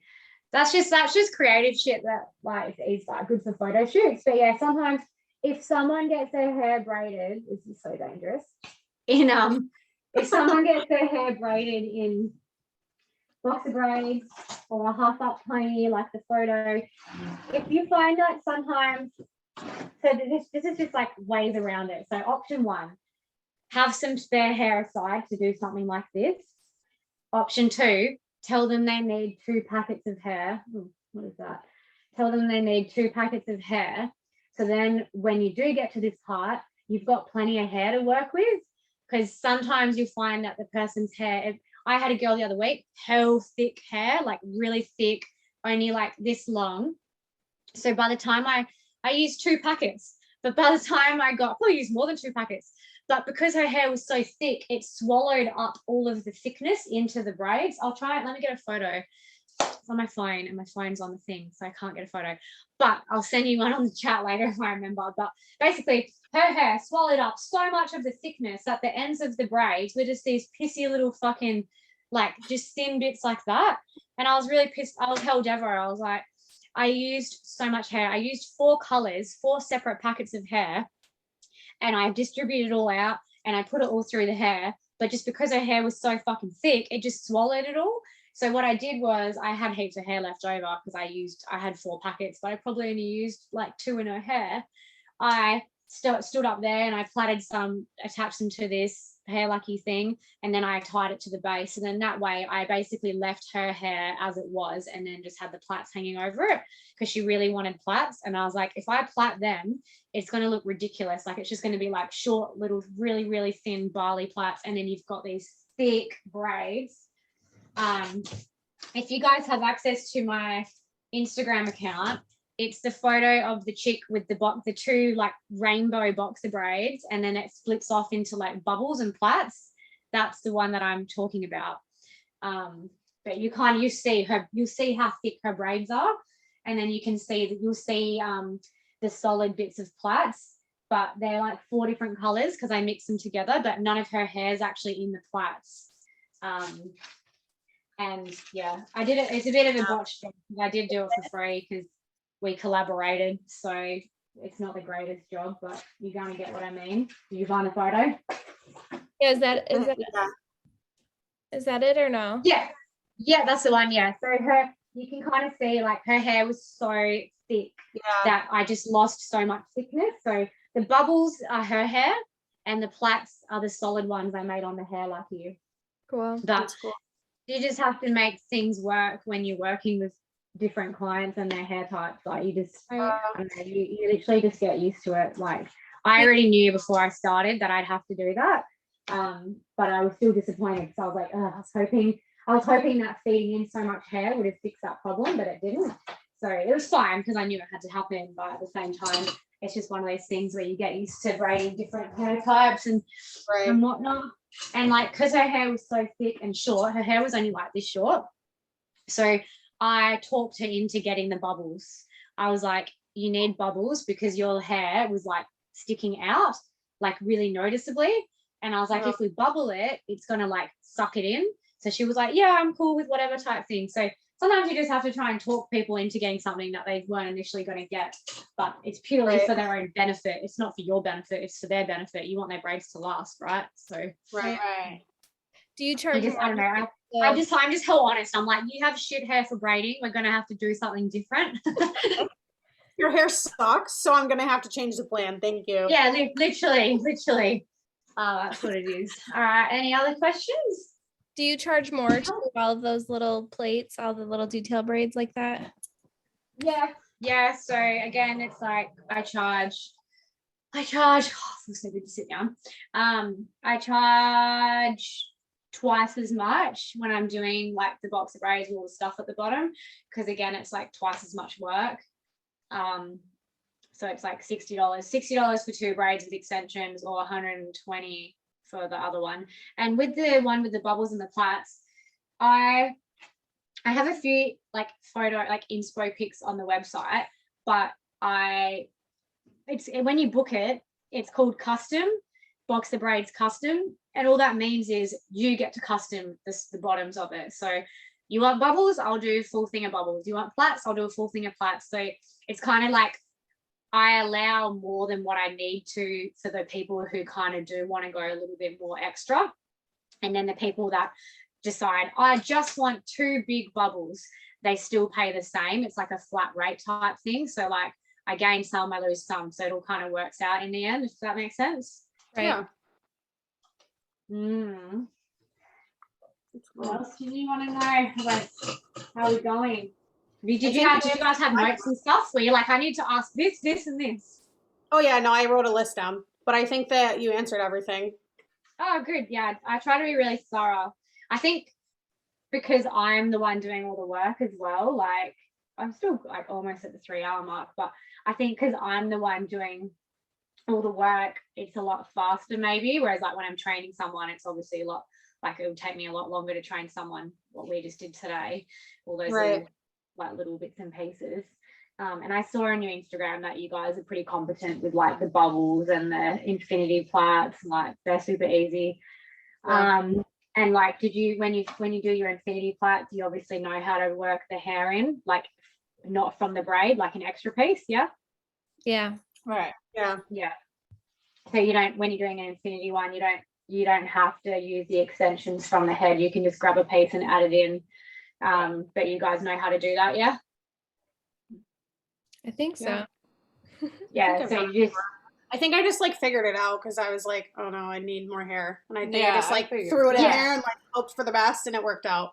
Yeah, I just have the 2 beards and I get the extension and I wrap it over the top of one of them and then I pinch it shut and then I just start going around, if that makes sense. Like that's how I add, because I like to, when I do my infinity plaits, I like them to be solid, like just the color of the extension. I think it looks better because they pop. But I don't do many different sorts of braids because I don't have a demand for it, so I've never had to learn.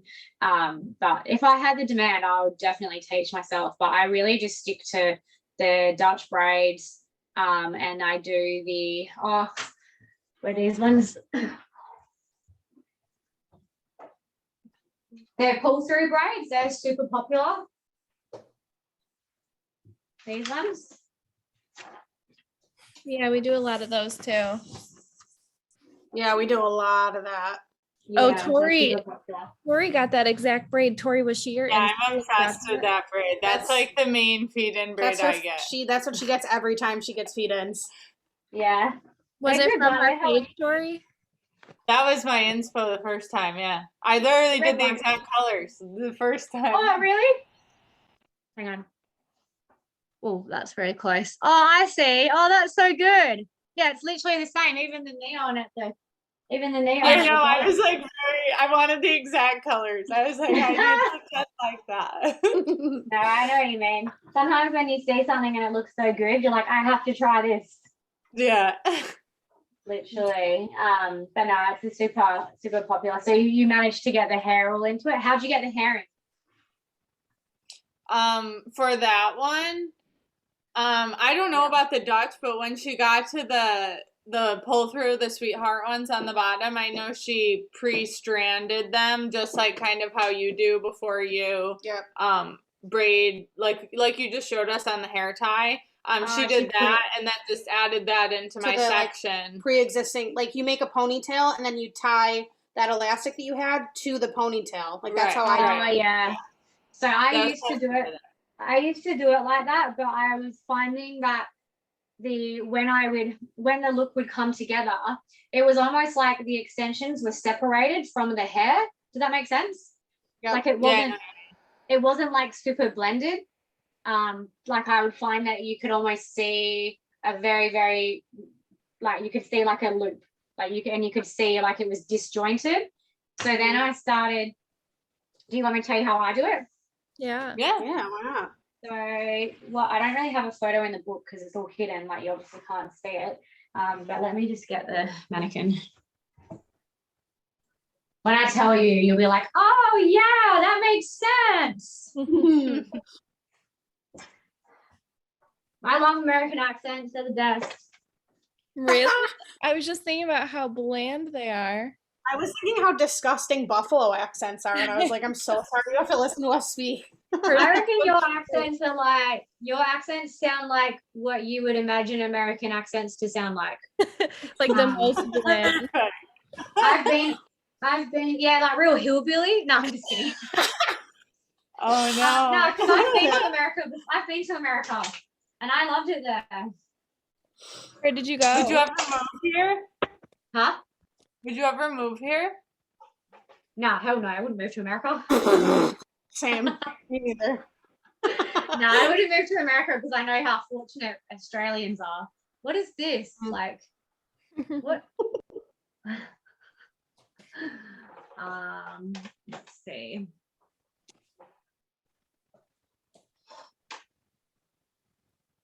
So what I would do, just say, I'm just going to clip this bit here. You know how it starts with a braid? Like it starts with the pancake braid. Let's just pretend that that's already in the hair. This is it here. Right, so I'm actually just gonna tie it. I'm just gonna join it in with that so it doesn't get in my way. Right, so that's your pancake braid. Right, stopping here. I'm just gonna stop it here. I would usually stop it above the ear, so a little bit further back. But because I've already got this one sitting here, I'm just going to like line it up. So I would usually stop it just behind the ear. So you want to tie it nice and tight, do your little hair wrappy specky tool thing so you don't see that. I'm super anal about hiding hair luckies. I always make sure that they're hidden. Mm-hmm.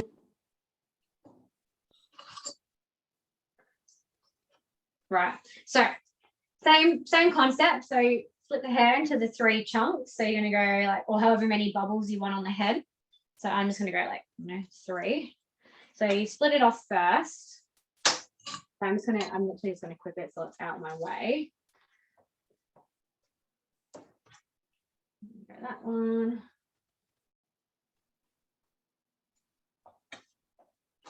I guess you guys would have probably heard me speak on my story if you watch my stories, because I am on there sometimes talking. So you probably already knew what I looked and sounded like. So I probably could have just come on in my pajamas because I'm feral most of the time anyway.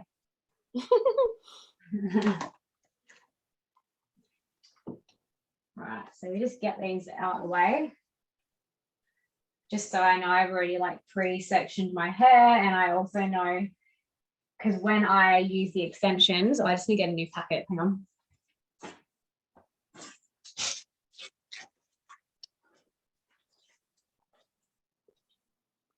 That's smooth. That's what you want. Smooth.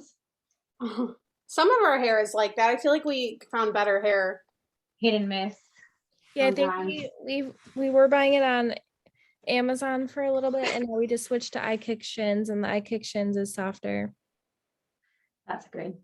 I think it's called canalokin. I can't fucking pronounce it. Canalokin hair or something. Yeah.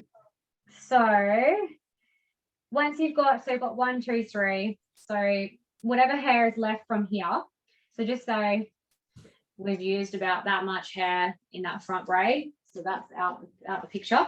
And then you've got this much left. So you split it into your 1, 2, 3. Because the idea is to use it all up, because they use a full packet for this style, if not 2 packets. And then same thing, getting your client to pass you the pieces. So I've got hooks up there, so I'm just gonna hook it for myself. And when you're doing this braid, it does not matter how messy it is, because I'm going to braid this in. So the idea is to feed in as much of those pieces as you can. So I'm just going to do it like a stick, and it doesn't matter if one of these is thicker than one of these. It doesn't matter as long as the braid is there. So yeah, this will make sense once I'm done. You'll be like, oh, I get it. Again, that's why she does it like that. I'm also, obviously my business name, Braids for Days. So I obviously want my braids and styles to last 4 days. I found that when I would use the hair lucky trick, like what you were doing, that, if that hair lucky snapped, if that part snapped, the braid comes out like you're fucked. Like you've got, like that's it type thing. Whereas doing it like this, we're basically doing it in layers. So you've got more security of how the style is holding in place. And this will make sense when I finish this braid. And do my next one.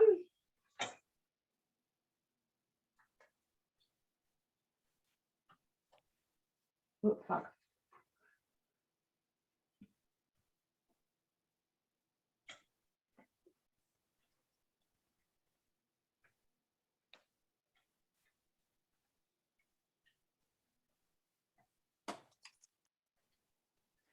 So I'm gonna finish that and we're gonna tie it.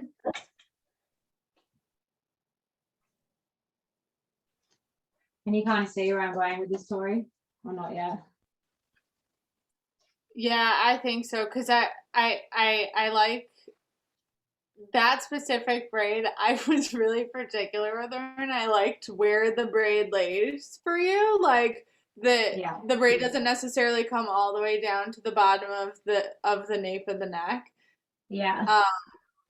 I kind of think I know what you're doing with it, because I was very particular about her with it, and there was still something that I thought was like not exactly like yours. So yeah, I kind of think I know. You were like, why does hers look more fluent?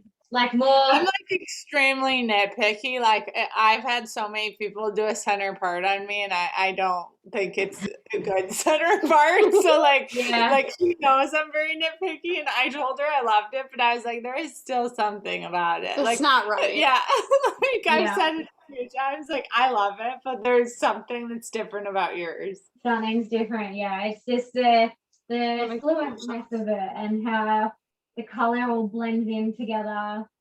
So I'm just going to do the second braid, and then you kind of, it'll start to take its shape soon, I promise. It just looks a bit flat at the moment. The point is to do this part as tight as possible and getting in as much hair as you can.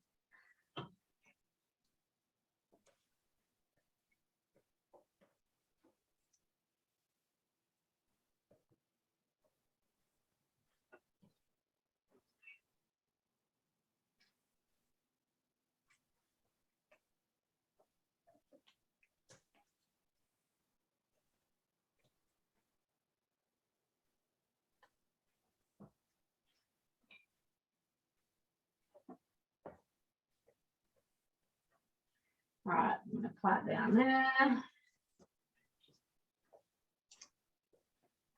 I always use two hair elastics as well. Always use two, because if one of them snaps, you're fucked. Right. As even with boxer braids, like even on the mannequin on this side, I still use, there's two braids on, two hair luckies on this, because I'm just hell anal about it. I'm like, if one of them snaps, it's a coming out. So I always double lucky. Even with just normal hair, no extensions, I just always double lucky, because I just would prefer to use two luckies just in case, you know. Right. All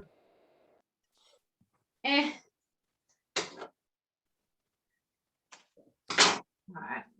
I might as well just do a population. I might as well do a braid there. Got the hair ready to go.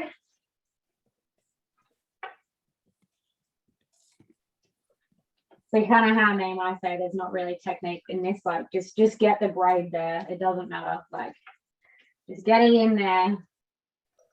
Like these look like shit.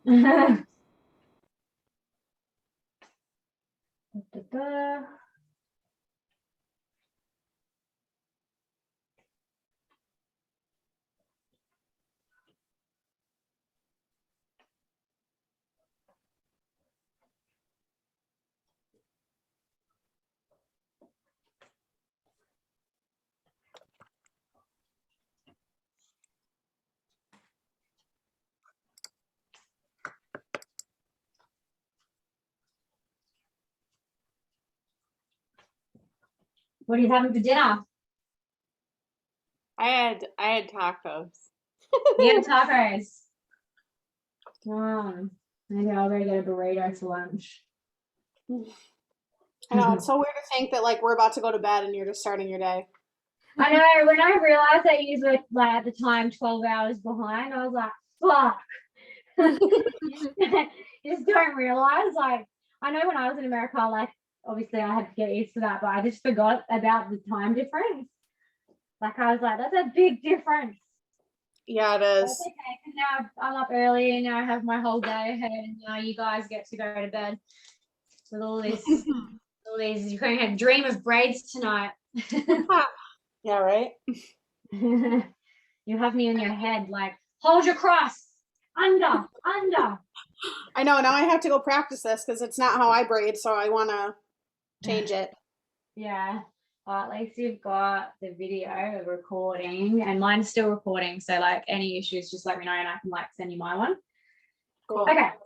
So, got your pigtails ready to go. That's already a braid. Luckily, we already have color in it. So, as you do, split it in half. Like Tori, you guys will know this. Flip that up. Oh, it come out. So that bit that came out is probably just the last bit of extension I added in. So I just added it in too low. That's all. Because when you tie the hair lucky, if it's too close to the end of the braid, like it'll just kind of come out. Right. So flip that up. It's no big deal. It just means that you've like lost a bit, but that's why I say like try and feed in as much as you can. So attach this. not super tight, because you got to be pulling the hair through, and you don't want to snap the hair lucky by like putting that tension on the because this is plastic hair, the green one, and that's plastic. So plastic on plastic is what's going to make those hair lucky snap.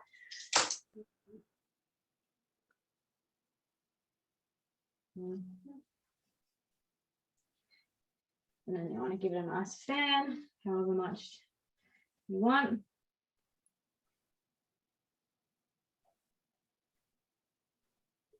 With that. So the reason why we sit the braids underneath is because you're going to get that really nice blend. You're not going to be able to see where you fed the hair in, kind of similar to braiding. Like you're not going to notice it because it's already in the hair, if that makes sense. Yeah, and that'll definitely stop it from being so separated for sure. Yeah, definitely being separated. It'll hold better. Like you've got extra, you've got like extra layers going in. Obviously I would usually do like probably 4 or 5 here, because like these are going to be really spread out because I've just done a bit of a dodgy job, but for the sake of understanding why I do it this way, and you can see, like you can't see the braid, right? It's in, but somehow that the hair looks nice and like blended in, right? And you obviously just keep going because it's already in there, so it's nice and blended. And yeah, I just, for the sake of it holding better, is like I'm all about that. Like people sleep in this. Like I get people get this style like 3 days before, but I just use like heaps and heaps of hair luckies. So you can already see. So pretty. Yeah, it's like blended. How blended it is. Like it's so much more blended. Mm-hmm. Yeah. All good? Understand? Okay. Oh, it's even cute like that. You can literally just wear it like that. Did you have any more questions? Do you have any questions? I sure don't. Alex? No, I'm good. You answered all my questions. Yeah, I feel good too. This is great. I'm feeling good. Well, if you don't have any questions, we can wrap it up if you want, or whatever. I don't mind. Like, you can always message me on Instagram. Like, I'm easy. I'm just trying to think if there's something that we haven't gone over, but I feel like I'm pretty thorough. Like I've done so many workshops and like, right, everything from start to finish type thing, Yeah, and I like I said, I wrote down questions, but I think you answered them, so I don't even need to say them because all my questions are answered. Yeah, sorry, I'll just put this here so you can see me and cinnamon. That's not creepy at all. Ta-da! Mine's actually in the back seat of my car, and it keeps scaring the shit out of me in my rearview mirror because it's just her head just like peeking at me. Yeah, I purposely left my one in the lounge room once, like on the stand, so it was like hell tall like this, just so when my partner got up in the morning, he walked out. He walked out there, and then all I hear is holy fucking shit. Because this mannequin was just like staring at him just from the lounge room. So good. That's great. So good. But you know, they are creepy. I did the same thing as you actually once. I left 3 in the back of my car, just rolling on the seat. And when I got in my car, I was like, Jesus Christ. And I had to wash them once. Like obviously I have to wash them every now and then. And when I washed them, I was like, how am I going to dry these? So I went out. I don't know what your washing lines are like, but the one that I have is basically just like string like that, like all kind of in like one, like it goes in and then it goes out and then it goes in and then it goes out. So I got the mannequin's head and I hung it between the string like this. So it was just hanging there like upside down like that. And you could actually see it through the like down the side of my house because my gate had like slats in it, like gaps. So all you could see was like 4 mannequin heads just like on the line, just like this. Like that just looks so fucking creepy. That's funny. But yeah. Ugh. And I can I'll just let you know what the total is if you want, Emily. Wait, are you guys all paying for yourselves or is Emily paying for it? Is Emily being a good boss? Yeah, no, The business is No definitely paying for it. You can just send it. You just keep talking to Tori. Tori will handle it all. Oh, okay. Yeah, no, that's fine. Yeah. Well, I'm glad we could finally do something. Yeah, thank you so Yeah. much. I'm so excited to You're welcome. Yeah, this was awesome. You're welcome. I'm glad that it went well. It was perfect. I was like, with everything we no, did. it's really helpful. This Zoom thing's really good. It's super clear as well. Yeah. Right? Yeah, I was like, oh, I'll just use Instagram, and then I was like, no, I should probably use an actual video call thing. Especially in like the opposite sides of the world. Like that's pretty cool. I know. I wanted to I was like, oh, I'll take a screenshot. Or maybe I can do it on the laptop. Hang on, let's take a photo. Oh, now Hang on, like, it looks cute. hang on. Well, all I can see is your little, let me swap it around. Oh no, I can't. I can only have one person there at a time, can't I? Hold up. Pick your favorite, no pressure. Hang on. Where's my fuck you, stupid thing. Hang on. I just had it. There we go. So good. All right. How do you guys have a button that you can Yeah, can't you do it? you can press? I think command shift. Command code. If I've got, let's see. Whoop. Why am I using the laptop when I can literally see on my thing just here? So I've got like a, do I have a print screen button? Who can do it on their thing? I can. You can? You can. Okay. All right. Ready? Yeah. You just say when. Okay, here. Got it. Did you get it? Yeah. I can't see it. Duh. Sometimes. Is it good? Is it okay? Hang on, let me see. Hang on. Yeah, it's cute. Awesome. All right. Well, just let me know if you need anything. And sorry, I feel so weird still using two screens. Yeah, and I'll let Tori know what the total is, and then we'll sort out the PayPal thingy. Oh, That's all good. Yay. Thank you so much. Yeah, thank you again. This was so much fun. So great. Yeah, you're welcome. Oh shit, what am I doing? I'm putting that there. Okay, you're